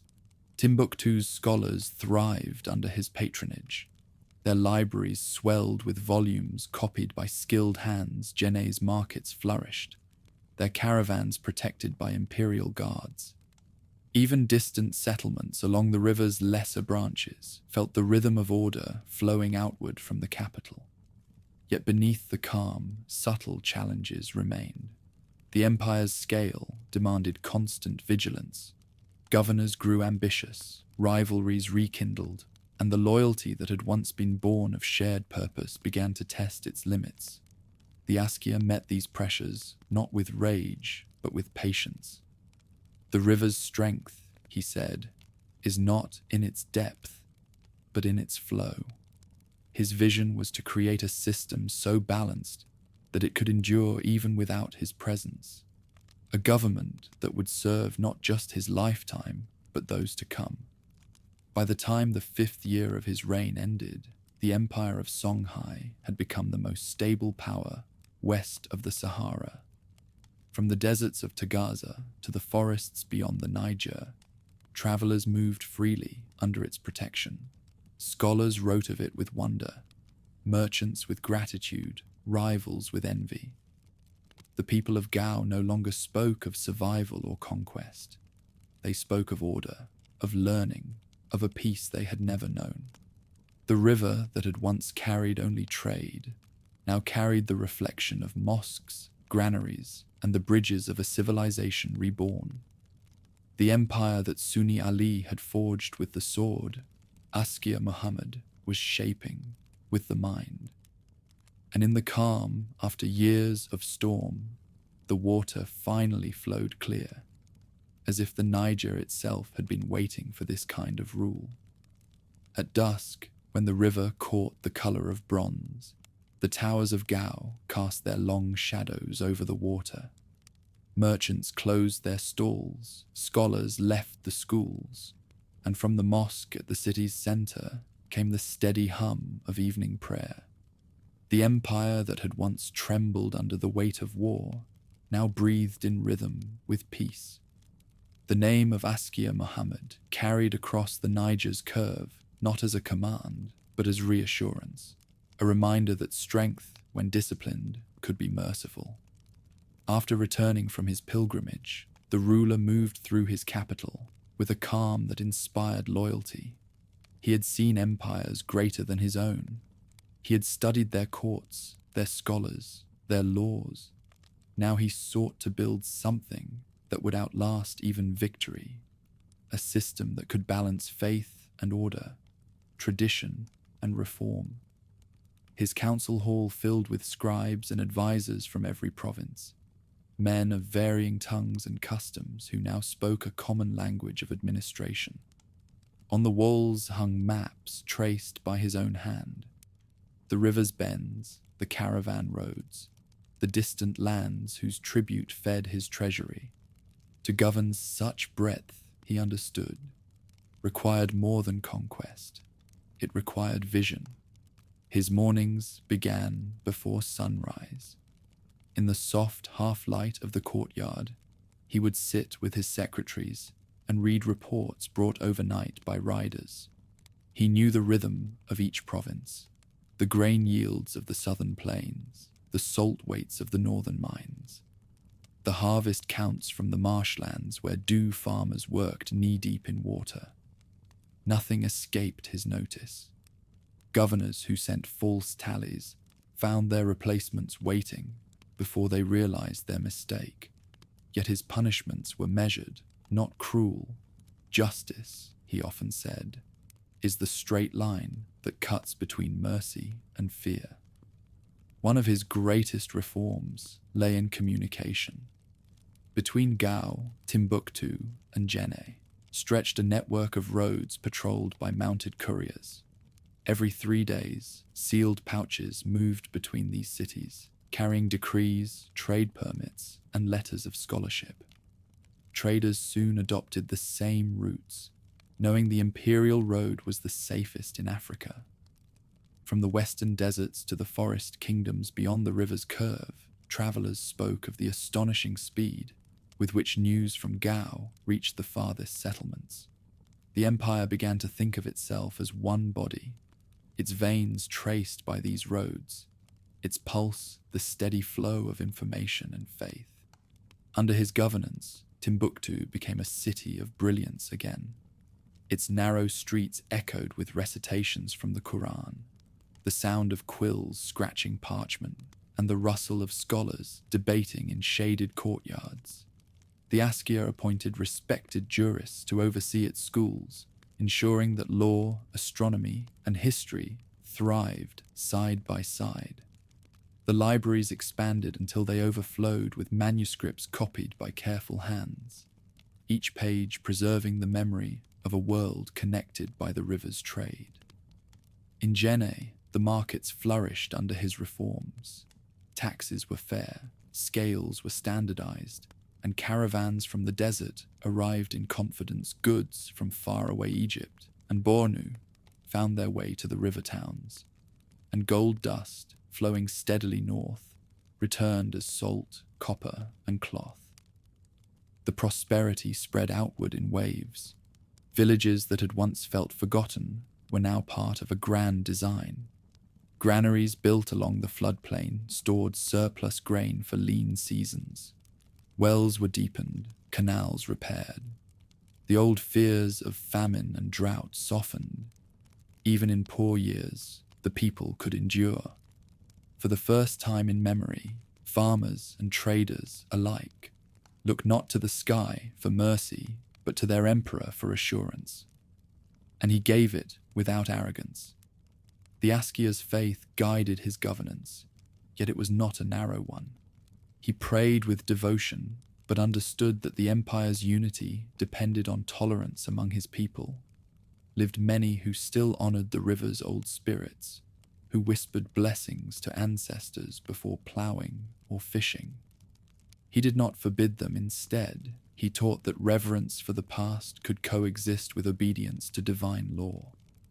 Faith, he told the scholars, must bind men, not divide them. This openness drew admiration from distant lands and made Songhai a beacon of harmony in an age often ruled by zeal. Still, such greatness demanded constant labor. The empire was vast, and human frailty traveled faster than loyalty. Some governors grew complacent, their judgment dulled by comfort. Others hoarded tax revenues or favored their kin too freely. Reports of corruption reached the capital with increasing frequency. The Askia's response was swift but controlled. He dispatched inspectors known as Eyes of the River, officials empowered to investigate and report directly to him. Their presence restored order wherever they appeared, their authority unquestioned. The empire remained disciplined because the ruler himself never ceased to work. Even his enemies respected his rigor. When Morocco's sultans sent envoys bearing gifts and proposals of alliance, they returned astonished by the organization of Gao's court. They described an empire where wealth was recorded as precisely as stars charted by astronomers, where governors deferred to scholars in matters of law, and where justice could be sought by anyone bold enough to speak the truth. Songhai's reputation spread across the sands. To merchants, it was security. To scholars, enlightenment. To rivals, a reminder that a river-borne power could equal the grandeur of kingdoms across the sea. Yet even in prosperity, the Askia remained humble. He wore simple robes and ate sparingly. He walked through the markets unannounced, asking traders about prices and travelers about conditions on the roads. When disputes arose, he listened personally, often quoting verses to remind both parties of fairness. A ruler, he once said, is a servant whose throne is built from patience. His presence was not distant or ceremonial. It was living, felt in the rhythm of every law and the calm authority of every court. In time, the administration he created became the envy of neighboring realms.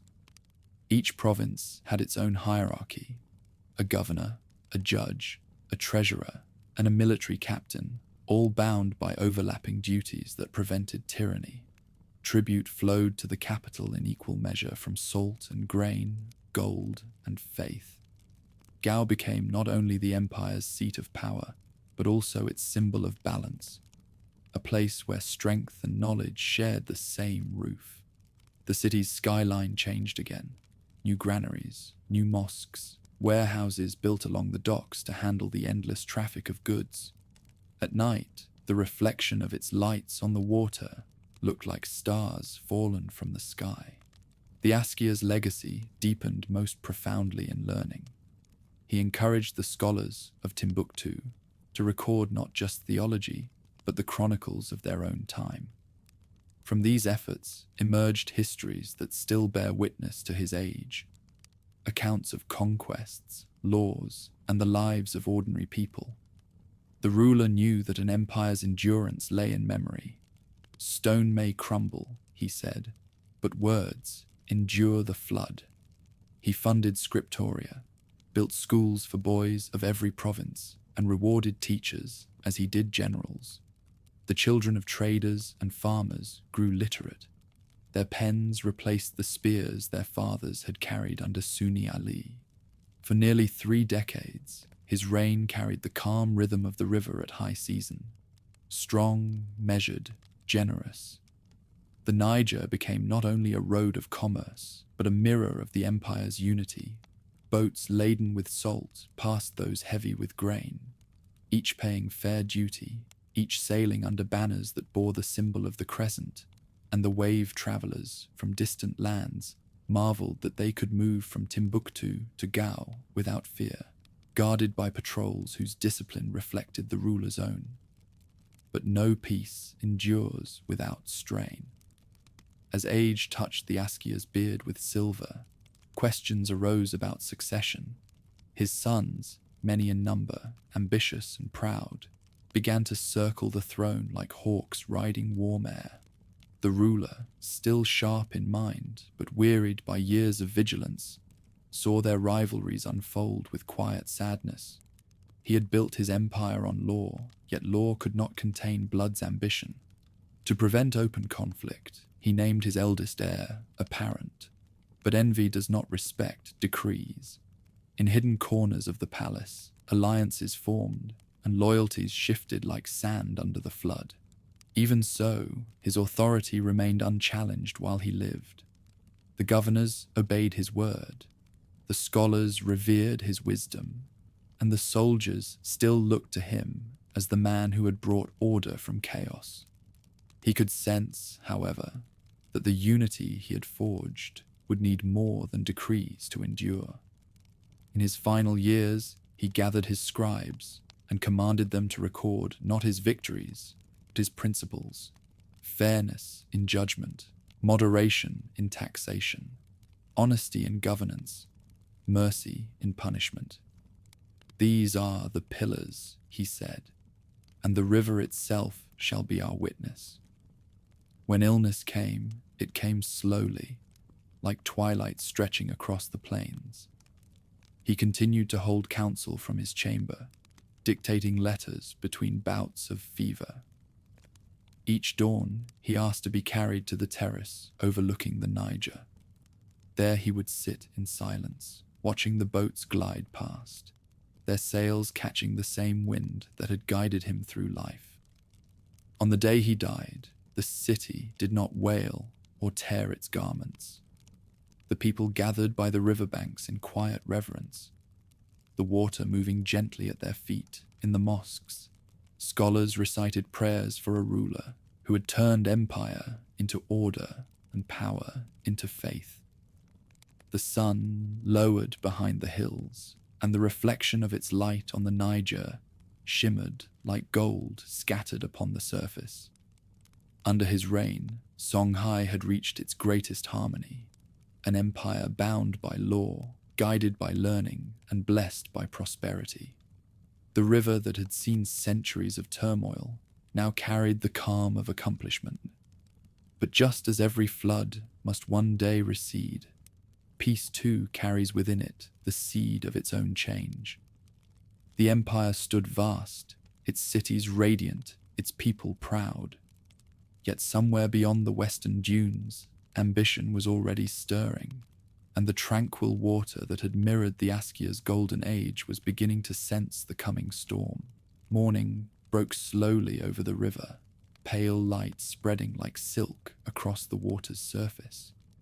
From the ramparts of Gao, one could see the city stirring, the smoke of cook fires lifting above the rooftops, the sound of traders rolling open the shutters of their stalls, and the long shadows of dock workers hauling goods from the arriving boats.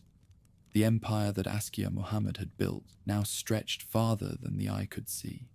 Its roads tied deserts to forests, its laws linked distant peoples, and its name, Songhai, had become a promise of stability from the salt flats of Tagaza to the green hills beyond the Niger Bend.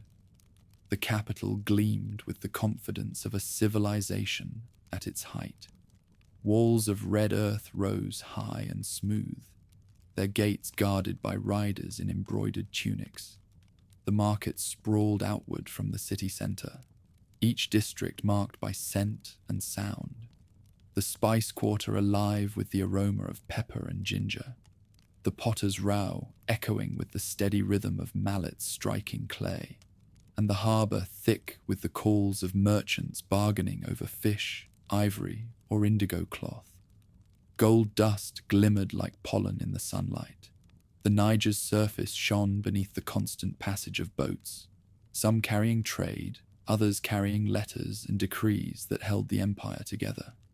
The network that stretched outward from Gao seemed endless.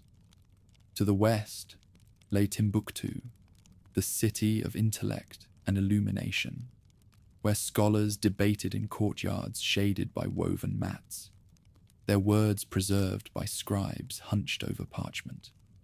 To the south stood Jenne, the great trading hub where mud brick towers rose above the marshlands, and caravans from every direction converged to exchange their burdens.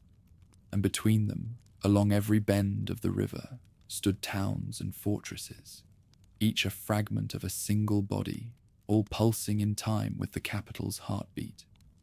The empire's wealth flowed from trade, but its strength lay in its order. Couriers moved like clockwork between the provinces. Carrying tablets sealed with the insignia of the ruling house, governors maintained ledgers so detailed that even the weight of grain stored in provincial granaries was recorded. The judges, schooled in both local custom and Islamic law, dispensed justice beneath canopies of woven reed, their verdicts respected as though carved in stone. For ordinary citizens, these routines offered more than protection. They offered predictability, the comfort of knowing that their labor served a system greater than any single ruler. During the season of high water, the river's banks became the empire's arteries. Fleets of canoes traveled in long, rhythmic convoys. In each vessel, goods were stacked in perfect order. Salt from the north, cola nuts from the forests, copper ingots, woven cloth, parchment, and spices. The men who guided them sang to the rhythm of their paddles, songs of direction, praise, and endurance that had been passed down through generations. At night, the convoys moored along the banks, and fires burned bright in the reeds, casting the silhouettes of the boatmen onto the shimmering surface of the water. The river carried everything: goods, people, faith, and memory. In Timbuktu, the empire's scholars enjoyed unprecedented patronage. The mosques of Sankore, Sidi Yahya, and Jingareba stood as monuments not only of worship but of learning. Their courtyards were filled with the murmur of students reciting verses, the scratching of quills against parchment, and the occasional clatter of wooden tablets being stacked for lessons. In these spaces, astronomers mapped the stars above the Sahel. Jurists debated the balance of divine and civil law, and poets turned history into rhythm books arrived by camel from Cairo, Fez, and Tunis. Others were copied locally, forming libraries that rivaled any in the known world. Scholars referred to Songhai as Bilad as-Sudan al-Kubra, the great land of the blacks, a realm whose intellect matched its wealth. But Timbuktu was not only a city of scholars, it was also one of contradictions. Its elite favored the pen, but its merchants favored profit gold, and manuscripts shared the same streets. Markets thrived beneath the shadow of mosques, and piety walked hand in hand with ambition. The scholars spoke of eternity, but the traders measured life in weights and coins. Yet somehow, under the balance established by the Askia dynasty, both sides prospered. Faith and commerce found their meeting point at the edge of the river, where the sound of prayer blended with the cries of barter. To the south, Djenné was the empire's beating heart of exchange. Built of sun-baked brick, its walls glowed amber at dusk. From its great mosque, whose towers rose like sculpted mountains, muezzins called to prayer above the constant noise of trade. The streets teemed with motion, donkey carts loaded with salt and hides, women balancing baskets of rice on their heads, and foreign merchants from the Sahara bargaining for gold and ivory. The city was said to never sleep during the flood season. Its docks were alive with voices until the stars faded. Djenné was wealth in motion, its prosperity measured not in what it possessed, but in how endlessly it flowed. The empire's prosperity shaped its people as surely as the river shaped its banks. Nobles wore robes of fine cotton, dyed in deep blue, while artisans wove delicate patterns into leather and cloth. Farmers used improved irrigation channels, their fields rippling with grain that swayed like silk under the wind. The air of abundance reached even the poorest. In cities, bread was plentiful. In the countryside, markets sprang up where none had been before. What had once been a realm of scattered tribes was now an organism of shared purpose, diverse in tongue and custom, but united by the steady order that Songhai enforced. Religion thrived alongside this abundance. Mosques multiplied along the riverbanks, and Friday prayers filled courtyards to overflowing. Scholars taught in open-air circles, their followers seated on woven mats beneath date palms. Yet the empire's faith was not uniform. In the outer provinces, ancient customs endured, the offering of food to river spirits, the songs of hunters who prayed to ancestral guardians before entering the forest. The Askia dynasty tolerated these remnants of the old world so long as they caused no discord. For the people, this coexistence was no contradiction. It was the empire's natural rhythm. To live by the river was to understand that many currents could flow together without colliding. Beyond cities and fields, life followed the empire's slower pulse. On the northern road, caravans moved through the desert with steady determination. Hundreds of camels carried their loads of salt toward the markets of the Niger. Each caravan was a world of its own. Merchants, servants, guards, and guides bound by necessity, traveling through silence so vast that the ringing of a bell could echo for miles. At night, they formed circles around fires, staring into the flames as wind swept across the dunes. The stars above the Sahara seemed close enough to touch, yet their light only deepened the darkness around them. These journeys connected the empire to the outside world, linking its wealth to the trade routes that reached the shores of the Mediterranean. The flow of riches transformed Gao into a city of near-mythic grandeur. The palace complex expanded into a maze of courtyards and domes, its walls painted with pigments brought from the desert. The ruler's audience hall was vast, cooled by perfumed water poured from jars at its corners. Delegations from faraway lands arrived in measured procession. Berber traders from the north, emissaries from Bornu, merchants from Egypt carrying letters sealed with wax and written in a language few could read, but all recognized as the mark of respect. Songhai's wealth was not hidden. It was displayed in the order of its streets, the fairness of its courts, and the security of its trade. To travel within its borders was to feel protected by its law. Even so, prosperity did not erase tension. Ambition still flickered beneath the calm surface. Provincial governors, enriched by the trade that passed through their hands, began to weigh their own importance against the distant capital's sons of noble families, competed for positions in the army or the bureaucracy, their rivalries cloaked in courtesy. The scholars, though revered, grew wary of the growing power of merchants who treated knowledge as another form of currency. Beneath the harmony of order, small fractures whispered of change. In the countryside, the people noticed little of these rumblings. Their world was the rhythm of the flood and the harvest, the rise of grain and the retreat of water. The empire was their safety, the distant guarantee that markets would open and disputes would be judged fairly. They sang songs of gratitude to the Askia lineage, whose rule they equated with the generosity of the river itself. Few could imagine that anything so vast and steady could ever falter. At sunset, the river reflected the glow of thousands of fires along its banks. From Gao to Timbuktu, from Janneh to the far frontier, smoke rose like offerings into the amber sky. The hum of evening markets faded into distant drums and the low call of prayer. The Niger's waters caught the last of the light, turning the world to molten gold before sinking again into shadow. It was a picture of balance, of a realm at peace with itself, certain that its greatness was as enduring as the river's flow. Yet even as the empire reached its brightest hour, its perfection carried the stillness of a high tide.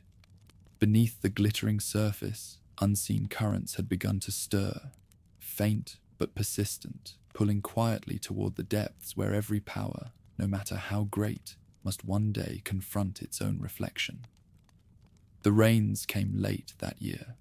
The river's rise, once as predictable as breath, delayed until the farmers of Gao began to glance at the sky with unease. The fields waited, cracked and pale, and when the flood finally arrived, it did so with sudden violence, too much, too quickly. The water tore through the levees, spilling into streets and storage pits.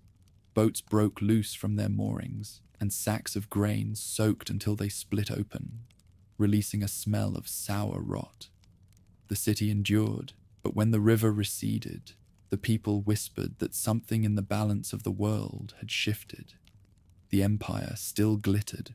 Its markets thrived, its mosques echoed with learning, and its caravans marched through the desert like slow-moving constellations. Yet beneath the surface of prosperity, fatigue had begun to spread, a heaviness that even the hum of commerce could not mask. Askia Muhammad's golden age had set a standard so high that every successor seemed smaller beneath its weight. The throne he left behind passed into the hands of his sons and grandsons, each carrying fragments of his vision but lacking his unifying strength. At first, the transitions were calm. Titles changed, coins bore new names, and decrees continued to flow from the palace. But soon, ambition began to multiply faster than reason. Princes competed for influence within the same court, each claiming to speak in the Askia's name. The empire, so carefully built on hierarchy and order, now faced a quieter kind of struggle, a war not of armies, but of succession. Behind the walls of Gao, politics turned inward. Ministers conspired, governors hesitated, and generals learned to listen for every whisper before choosing a side. Across the provinces, loyalty grew uncertain. The southern fields still sent their harvests, but fewer boats reached the capital. In the north, caravans changed their routes to avoid tolls imposed by governors eager to line their own pockets. Even in Timbuktu, where the scholars had once praised the Askia dynasty as the guardians of enlightenment, the tone of the sermons changed. Students still studied, the libraries still filled, but in their quiet debates, one could sense disillusion, the growing belief that wisdom and power no longer shared the same roof. It was during these years that new pressures arrived from beyond the empire's borders.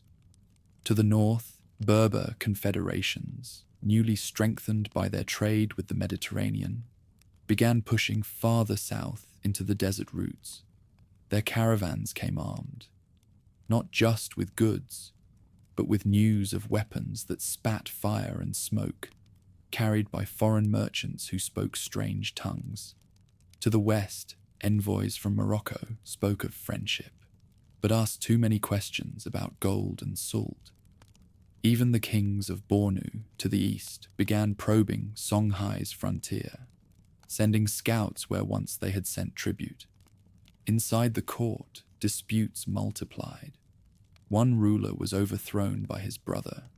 Another was blinded and exiled by his own son. Each change brought new allegiances and new betrayals. Soldiers swore loyalty to men who would not live to see another year. In the cities, people learned to keep their words soft and their prayers quieter. The empire still stood enormous, its rivers and roads still pulsing with trade, but its unity had thinned like stretched silk. Despite the turbulence, life along the Niger retained a deceptive calm. The boatmen still sang as they paddled between ports. The markets still roared with the bargaining of grain and gold. Yet a weariness hung over it all, as if the people sensed that the order they depended upon was no longer guaranteed. The empire had become too vast to be felt in its entirety. Gao ruled from a distance that seemed to widen with every season. In far-off provinces, governors acted as kings in miniature, some loyal, others opportunistic, all certain that the river would never flow against them.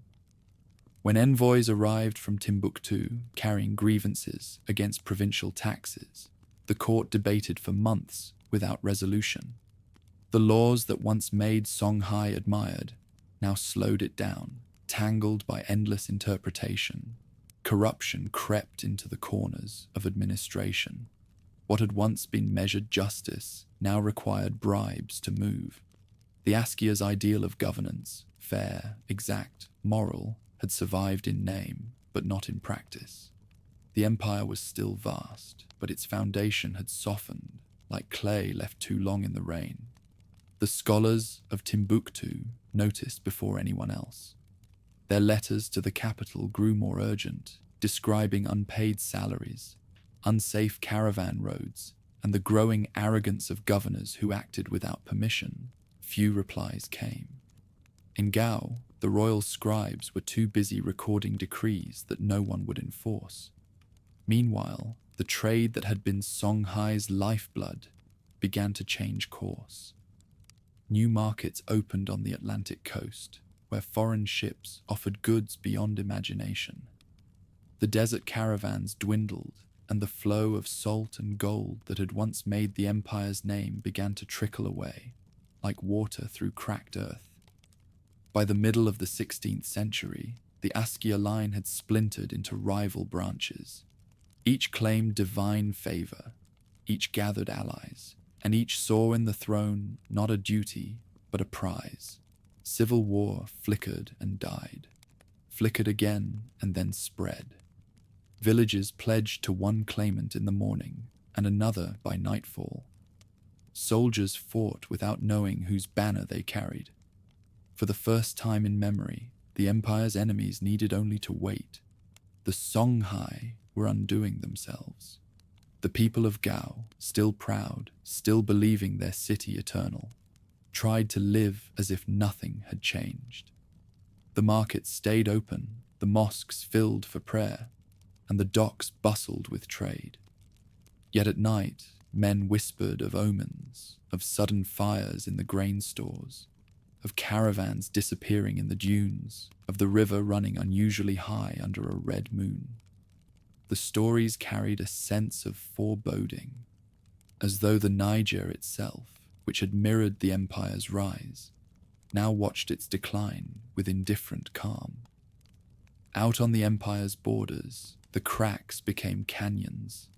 In the desert, the Tuareg reclaimed lost strongholds. Along the frontier of Hausaland, merchants began paying taxes to local rulers instead of Gao's collectors. Each small act of independence went unanswered. The armies that had once responded within days now took months to assemble. If they came at all, soldiers demanded back pay. Generals bartered with governors. Every order seemed to arrive too late to matter. When Askia Daoud, one of the last strong rulers of the dynasty, came to power, he tried to restore the old order. He reformed the tax system, reopened trade routes, and renewed alliances with neighboring states. For a brief moment, Songhai seemed to recover its strength. The roads cleared, the caravans returned, and the people dared to hope that the empire's greatness had only slept. But beneath the revival, the same divisions remained. Daoud's death reopened every wound, and the succession struggles returned fiercer than before. Meanwhile, beyond the dunes, another empire watched and waited. In Morocco, Ahmad al-Mansur, the ambitious Sultan of Marrakesh, dreamed of controlling the Niger's gold and salt. His spies moved quietly among the caravans, gathering maps and prices, counting men and routes. They reported back that Songhai was weakened, its princes consumed by rivalry, its armies brave but outdated. To the Sultan, the opportunity was clear. He would send an army across the Sahara, a venture so bold that even his own generals doubted it, and claim the riches of the river for himself.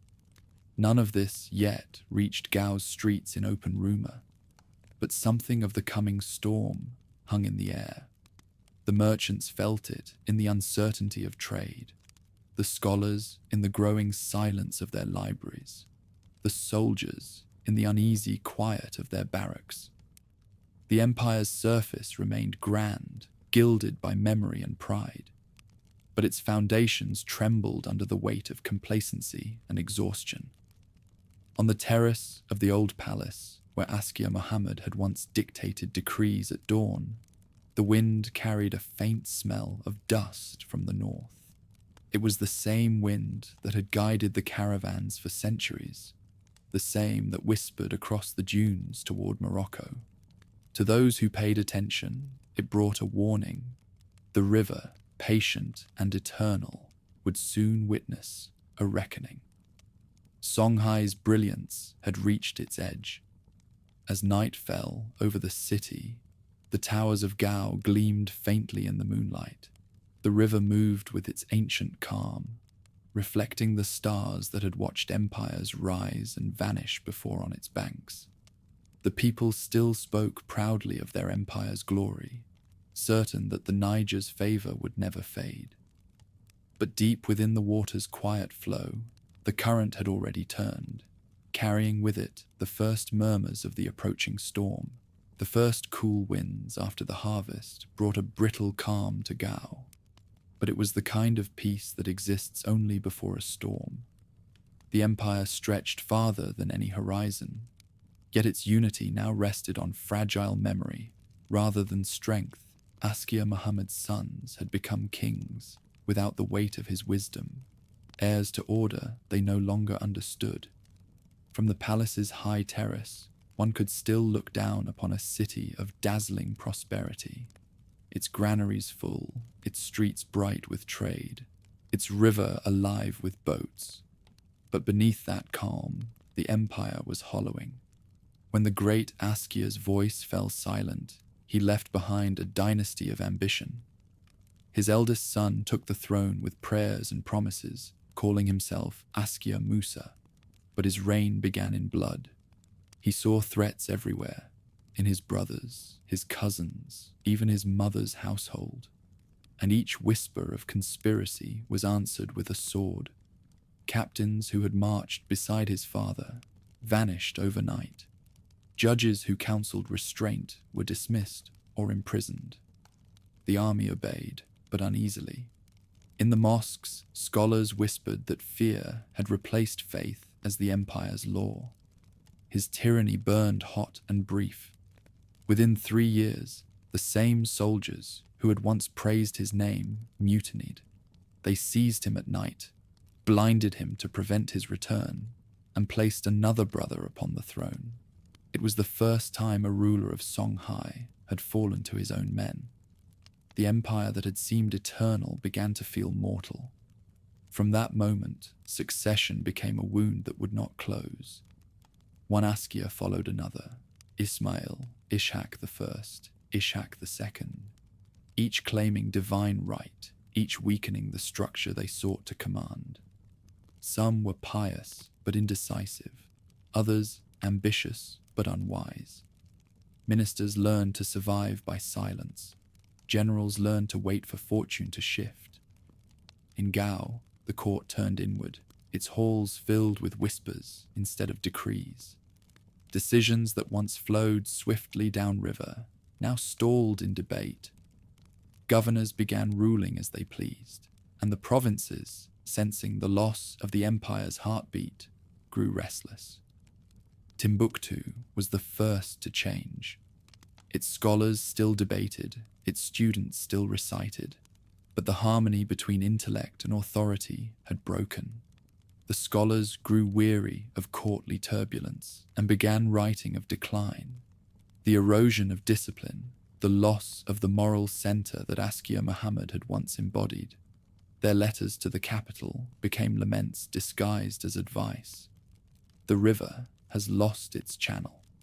It still flows, but not where it once did. In the south, Jenne's merchants turned their loyalty inward, fortifying their own markets and raising small militias to guard trade. The governor there, once a servant of the crown, began collecting taxes for himself. The northern posts fared no better. Desert garrisons complained of empty pay chests. Patrols dwindled to skeleton crews. Bandits reappeared along the caravan routes, and the Tuareg tribes, sensing weakness, returned to old haunts once kept in check by Sunni Ali's riders. Yet for all this decay, the empire did not collapse. It eroded slowly, like banks eaten by steady current. The machinery of bureaucracy kept turning out of habit, the way an empty mill still spins in the wind. The tribute caravans arrived thinner, but still arrived. Soldiers still saluted at parades, though their eyes drifted to the horizon. The great mosques of Timbuktu still rang with prayer, but beneath the echoes, one could sense a hollowness, as if the words had lost their anchor. The Askia, who ruled during these years, drifted between caution and desperation. One ordered new taxes on trade to refill the treasury. Another reversed them to buy peace from the merchants. One built ships to patrol the Niger. His successor sold them for gold. None lasted long enough to learn from his own mistakes. The empire's rhythm, once so steady under law and faith, had turned erratic, and like a patient too proud to admit illness, Songhai outwardly appeared alive, even as its pulse slowed. The discontent that began in the provinces soon reached the heart of Gao itself. Nobles, once proud of their service to the empire, now hoarded wealth behind their compound walls. Courtiers bought positions rather than earning them. A network of bribery grew beneath the facade of order, spreading like vines through every corner of administration. The soldiers who guarded the palace gates whispered of shortages in their rations. The treasury's chests, when opened, no longer overflowed. The gold had flowed away, to private storehouses, to foreign merchants, to the sands. When Askia Ishak I rose to power, he tried to restore what his predecessors had squandered. He summoned the governors to Gao and demanded renewed loyalty. Many came, bowing low, swearing allegiance with practiced ease. But their obedience was hollow. Their promises, like paper, could not hold weight. He marched north against rebellious tribes and won small victories, enough to restore pride, but not fear. On his return, he found the court divided once again. His son had already begun to gather followers, claiming that a ruler too long absent had no claim to govern. Father and son faced each other in open hostility, their conflict tearing through the empire's ranks. Ishak I died not in battle, but in bitterness, leaving behind an army weary of oaths. After him came rulers who wore the crown like a borrowed garment, never quite fitting, never lasting long. Years blended together, each marked by uprisings, each followed by uneasy calm. The scholars who kept the chronicles began dating events not by triumphs, but by failures avoided. When drought struck the southern plains, famine followed. When floods came the next year, grain rotted in storage. Because no one had coordinated its transport, trade faltered. The Niger's great highway, once crowded with boats, grew quiet in places where once the water sang with movement. Through all this decline, Gao clung to memory. The people still recited the name of Askia Muhammad in prayers for mercy and justice. His tomb, a towering pyramid of clay and stone, drew pilgrims who knelt at its base and begged that his spirit guide the nation again. The priests kept the lamps burning there, even as the palace's corridors dimmed. It was said that on moonless nights, the wind passing through its niches sounded like distant weeping. Far from the capital, the desert was changing too. The Moroccan Sultan, Ahmad al-Mansur, had secured his throne through cunning and gold. He heard stories of Songhai's slow decay from traders returning through Tagaza and from spies who listened in the taverns of Timbuktu. They told him that the empire's soldiers still carried spears and bows, that its kings fought among themselves, that its wealth lay waiting, unguarded, along the river. Al-Mansur began to imagine what no ruler before him had dared: to send an army across the desert itself, to strike at the very heart of the Niger world. But the danger was still distant, and Gao's court continued its feuds, unaware that the sand beyond their northern gates was already whispering their fate. The nobles dismissed warnings as rumors, preferring the comfort of ceremony to the labor of defense. The generals argued over pay. The merchants pressed for lower taxes. The scholars wrote petitions that no one read. The empire drifted in still water, its rulers mistaking motion for progress. By the 1580s, the rhythm of power had broken entirely. Governors ruled as kings, kings as beggars, soldiers as thieves. The river remained beautiful, its flood and ebb unchanged, but its reflection no longer mirrored strength. It showed uncertainty. A traveler arriving at Gao might still marvel at its walls and towers, but behind them lay decay disguised as grandeur. The palace courtyards echoed less with decision and more with rumor. The soldiers stationed at the gates no longer stood in perfect lines. Their armor was mismatched, their faces tired. The people felt the change most in silence. Roads once crowded with caravans now saw days without travelers. Taxes rose as trade fell. Families began to hoard grain. In the villages, elders told stories of the old days when the Askia had ruled with wisdom, and merchants had come from every corner of the world. The young listened, but did not believe that such times had ever been real. In the final decade before the storm, the empire still looked immense on a map, but its borders had become imaginary. Each province obeyed its own rhythm, each leader his own ambition. The army, once disciplined and proud, had become a collection of rival bands, serving whoever could pay them first. Even the river itself seemed tired, its waters low, its edges choked with weeds. When the sun set over Gao, it still painted the city gold, but the light no longer carried warmth. The markets closed early, the prayers grew shorter. Somewhere beyond the horizon, the sound of drums began to echo faintly, not of celebration, but of movement, and though few yet realized it, that rhythm was not their own. The Moroccan army was gathering, and the empire of Songhai, vast and unguarded, was waiting for its reckoning. The wind that swept over Gao that year was colder than the elders remembered.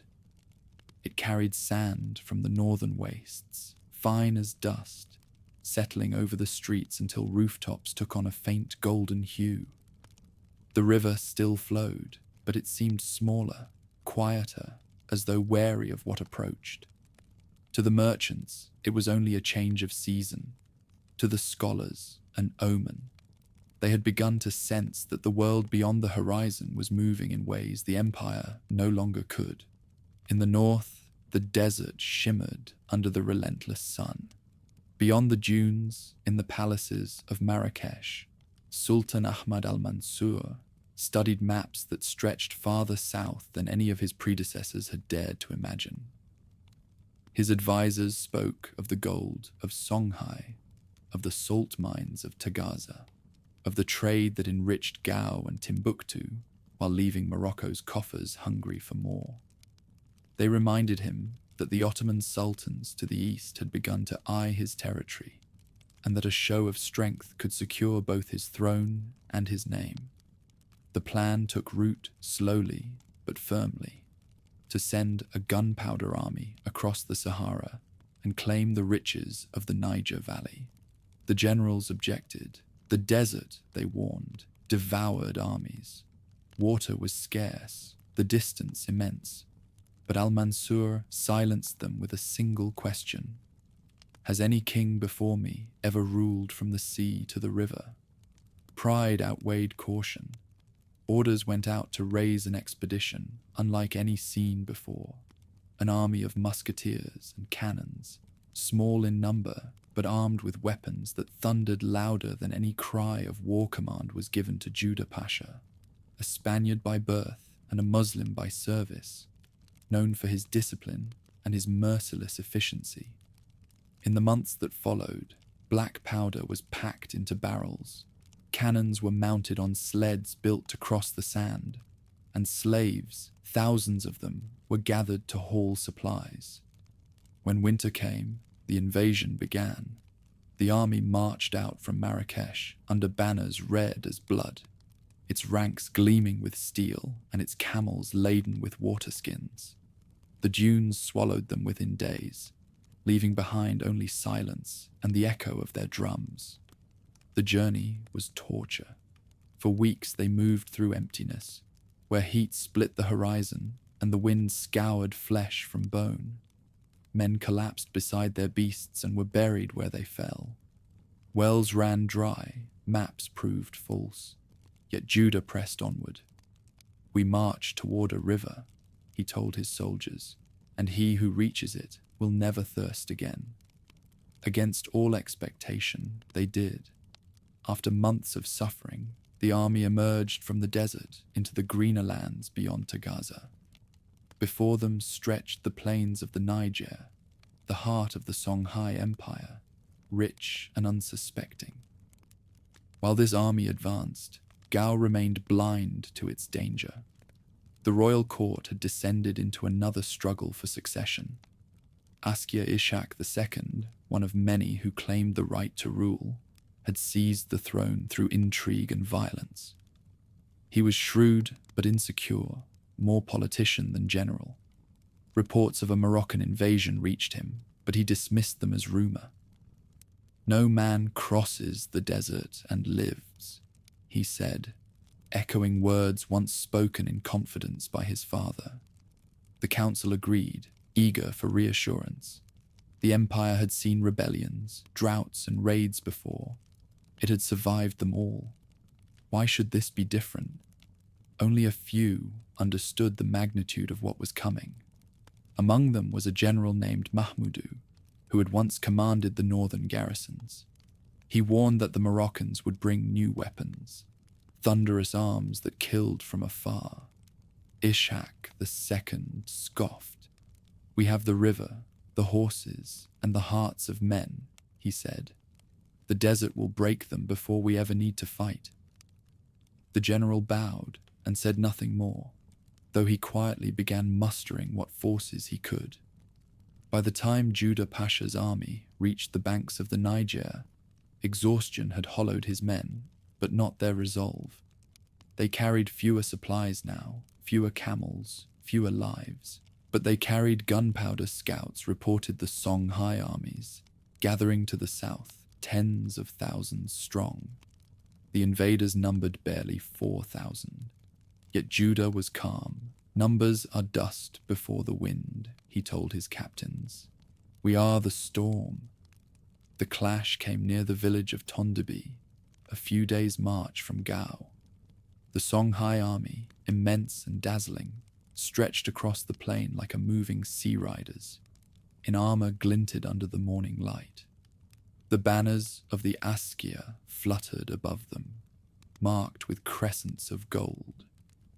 Drums thundered, echoing off the distant cliffs. Ishak II rode at their head, confident, surrounded by chiefs who assured him that no foreign army could stand against such force. The first volleys shattered that illusion.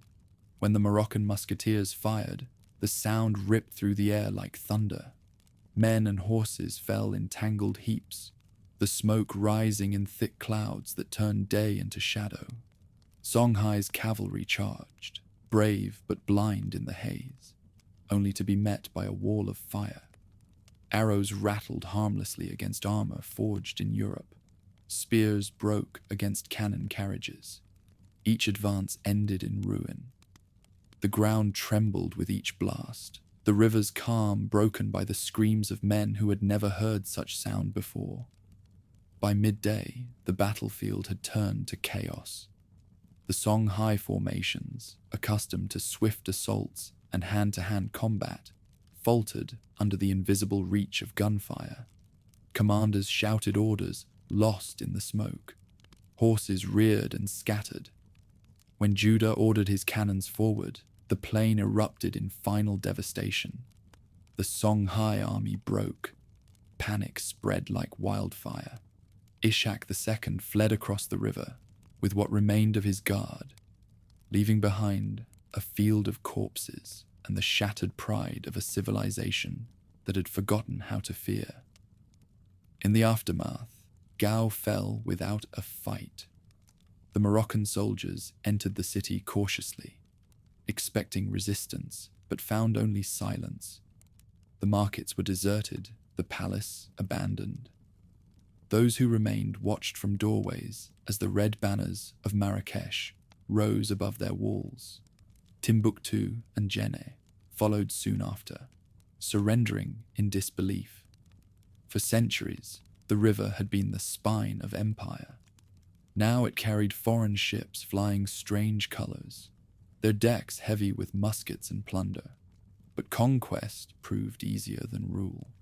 The desert had devoured most of Judah's supplies, and his men, weary and half-starved, grew restless in the humid heat of the Niger Valley.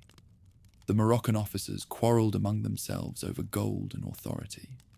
The Sultan, far away in Marrakesh, demanded tribute that could not be gathered. To the people of Songhai, the invaders seemed like ghosts, terrible but fading. Rebellions erupted almost immediately.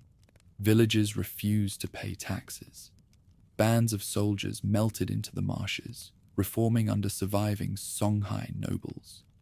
Ishak II himself reappeared, attempting to rally resistance along the eastern frontier. The empire was broken, but not erased. For months, fighting flared and died, flared again. The Moroccans burned what they could not hold. The Songhai destroyed what they could not reclaim. The river, once a highway of trade and learning, became a corridor of ashes. Timbuktu's libraries were ransacked, their scrolls scattered to the wind, scholars fled or were enslaved. The great cities, once jewels of peace, turned hollow, their beauty haunted by silence. In Gao, Judah Pasha established a puppet administration, installing governors loyal to Marrakesh. Yet the farther the Moroccan grip extended, the weaker it became. The desert cut the occupiers from their homeland. Supply caravans dwindled, lost to the same sands that had swallowed so many lives on the march south. Disease spread through the foreign camps. The dream of a northern sultan ruling the river's heart began to collapse beneath the sheer weight of distance. Meanwhile, the survivors of Songhai regrouped farther downstream. There, beyond the reach of Moroccan muskets, they built a new base among the reeds and floodplains, a small, defiant realm that came to be called Dendi. From these banks, the descendants of the Askia continued to fight, their loyalty carried not by empire, but by memory. They had lost their cities, their gold, and their libraries, but not their river. The Niger, constant as breath, became both refuge and witness. By the time Judah Pasha returned to Marrakesh to report his victory, the conquest was already unraveling. His soldiers died faster than reinforcements could arrive. The tribute promised to Al-Mansur never reached the coast. What had seemed a triumph became a curse. Within a few years, the Moroccan commanders stationed along the Niger began fighting among themselves for control, their unity dissolving as swiftly as Songhai's had before them. And so, the wheel turned. The empire that had risen through faith and discipline had fallen to arrogance and decay, only to see its conquerors suffer the same fate. The river flowed on, indifferent to glory and grief alike. Where once fleets of merchants and scholars had sailed, now drifted debris, broken oars, burnt timbers, the faint echo of songs that no longer had a home. At dusk, when the wind settled and the sky burned red over Gao's ruins, the water caught every reflection, the past, the present, and the shadow of what had been lost. The people who remained along its banks whispered prayers not to kings, but to endurance, for they understood what their rulers never had. Empires are built on water, and water belongs to no one. The wind that came from the north carried a different sound now, no longer the call of caravans or the clang of hammers from Gao's docks, but the whisper of sand reclaiming stone.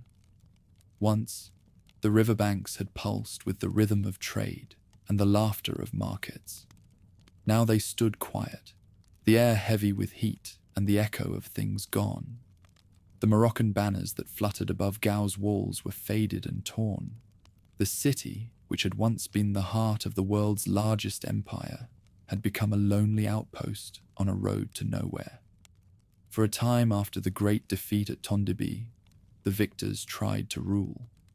The governor left behind by Judah Pasha collected taxes in the Sultan's name, posted guards in the empty marketplaces, and sent caravans north, carrying the gold and salt that remained.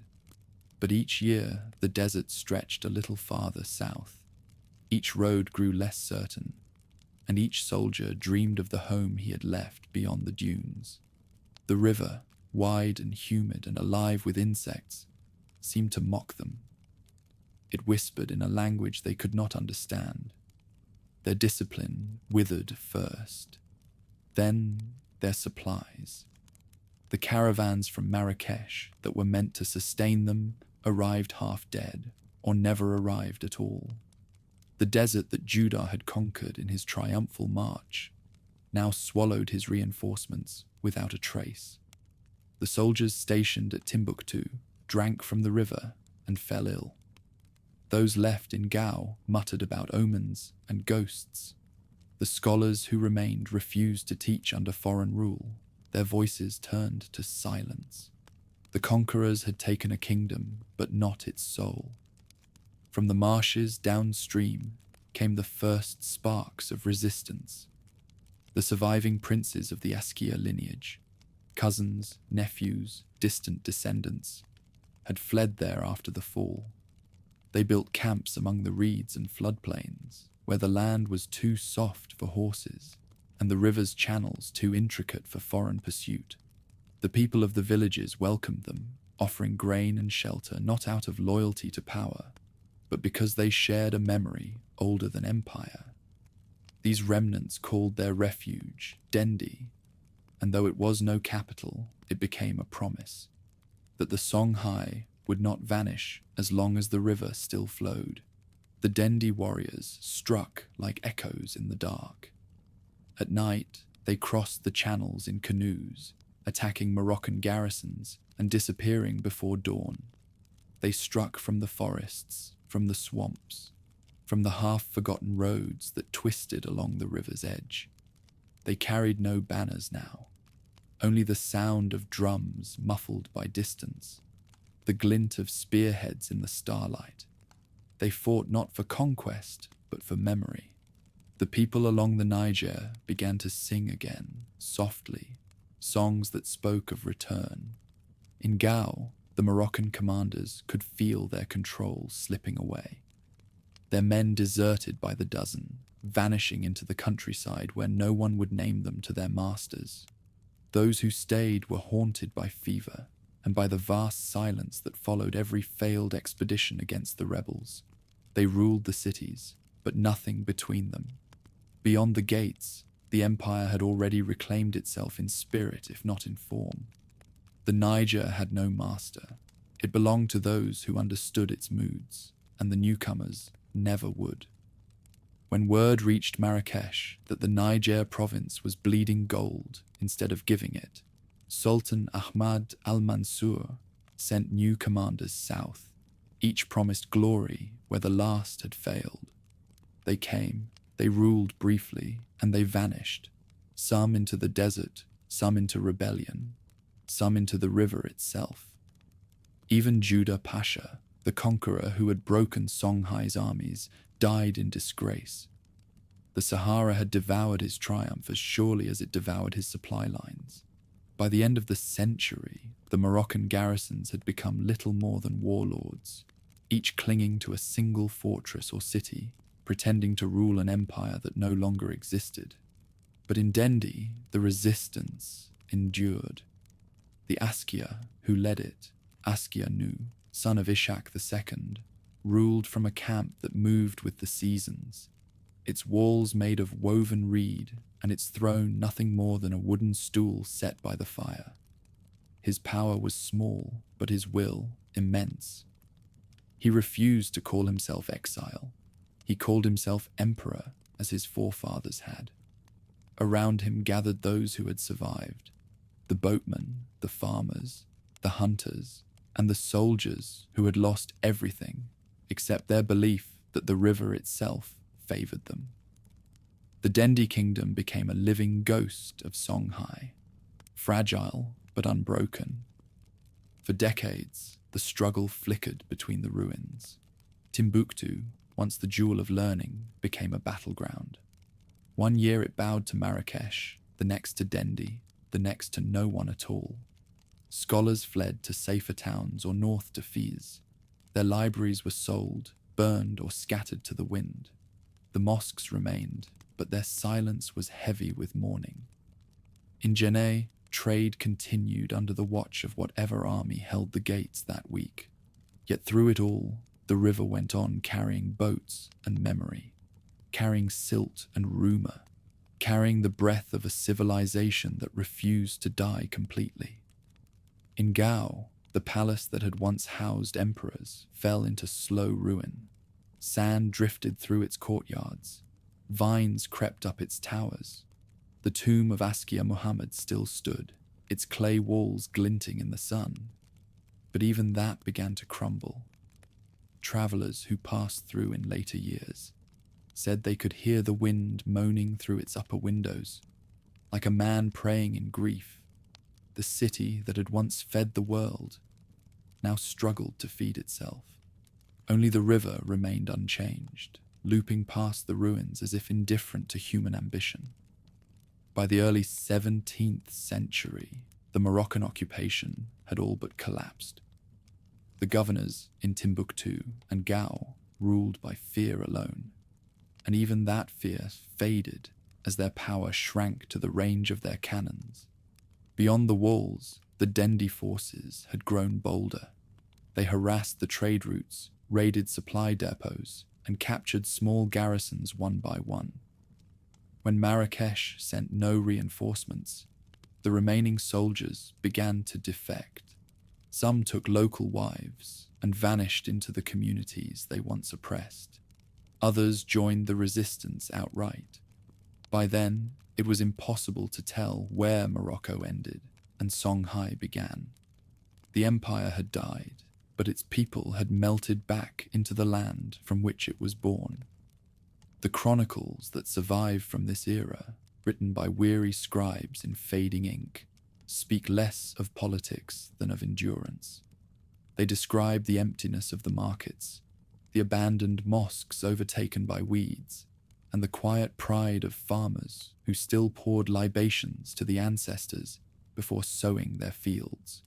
The world turns, one writer recorded, but the river forgets nothing. In those lines lived the truth of the age, that empire might vanish, but the rhythm of the Niger, its floods, its droughts, its songs, would remain. Far to the north, Sultan Ahmad al-Mansur died, leaving his own realm divided among ambitious sons. Morocco's glory fractured just as Songhai's had before it.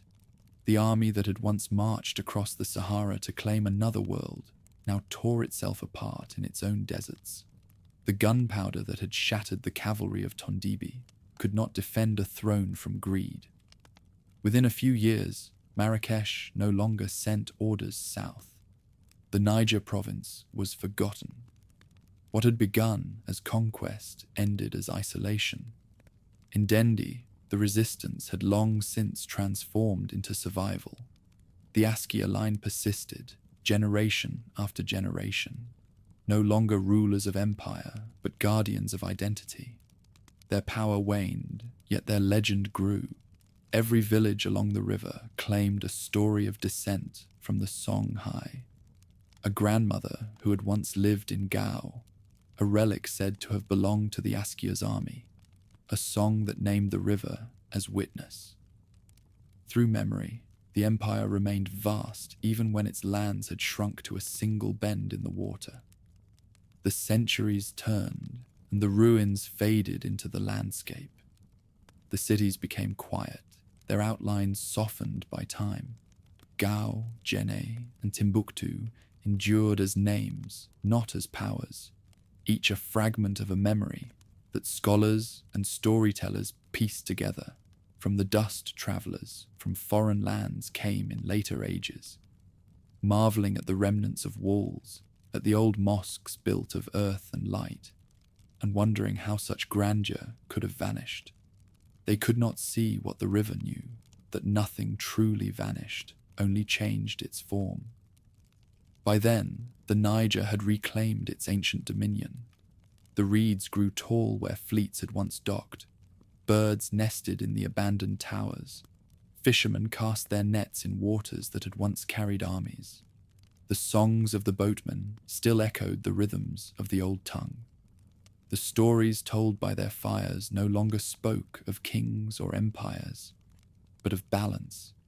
The lesson that power, like water, cannot be held too long in human hands.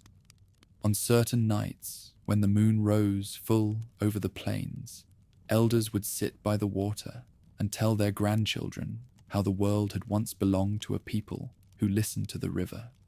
They would speak of the Sorko boatmen, the dew farmers, the Gao hunters, and the riders who had built Gao from mud and hope.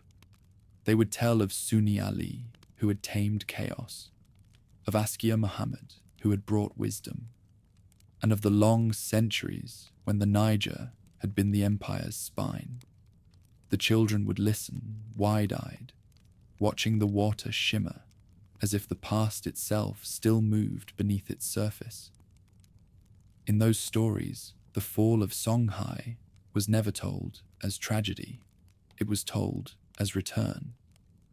The river gives, and the river takes, the elders would say. What it takes, it carries forever. And as they spoke, the night wind would ripple through the reeds, carrying the smell of silt and the faint sound of the current. The same current that had once borne gold and kings, now carrying only memory. When the rains came again, the floodwaters rose over the ruins of old Gao, covering the remnants of walls and markets until only the top of Askia Muhammad's tomb remained visible above the shimmering plain. The people of the region called it a good omen. The empire, they said, had gone back to the river from which it was born. Centuries later, travelers still found the tomb standing, its clay renewed by every generation that refused to let it fade. They asked the people who lived nearby what kingdom had built it. The villagers would smile and answer, it was built by those who listened to the river. Nothing more.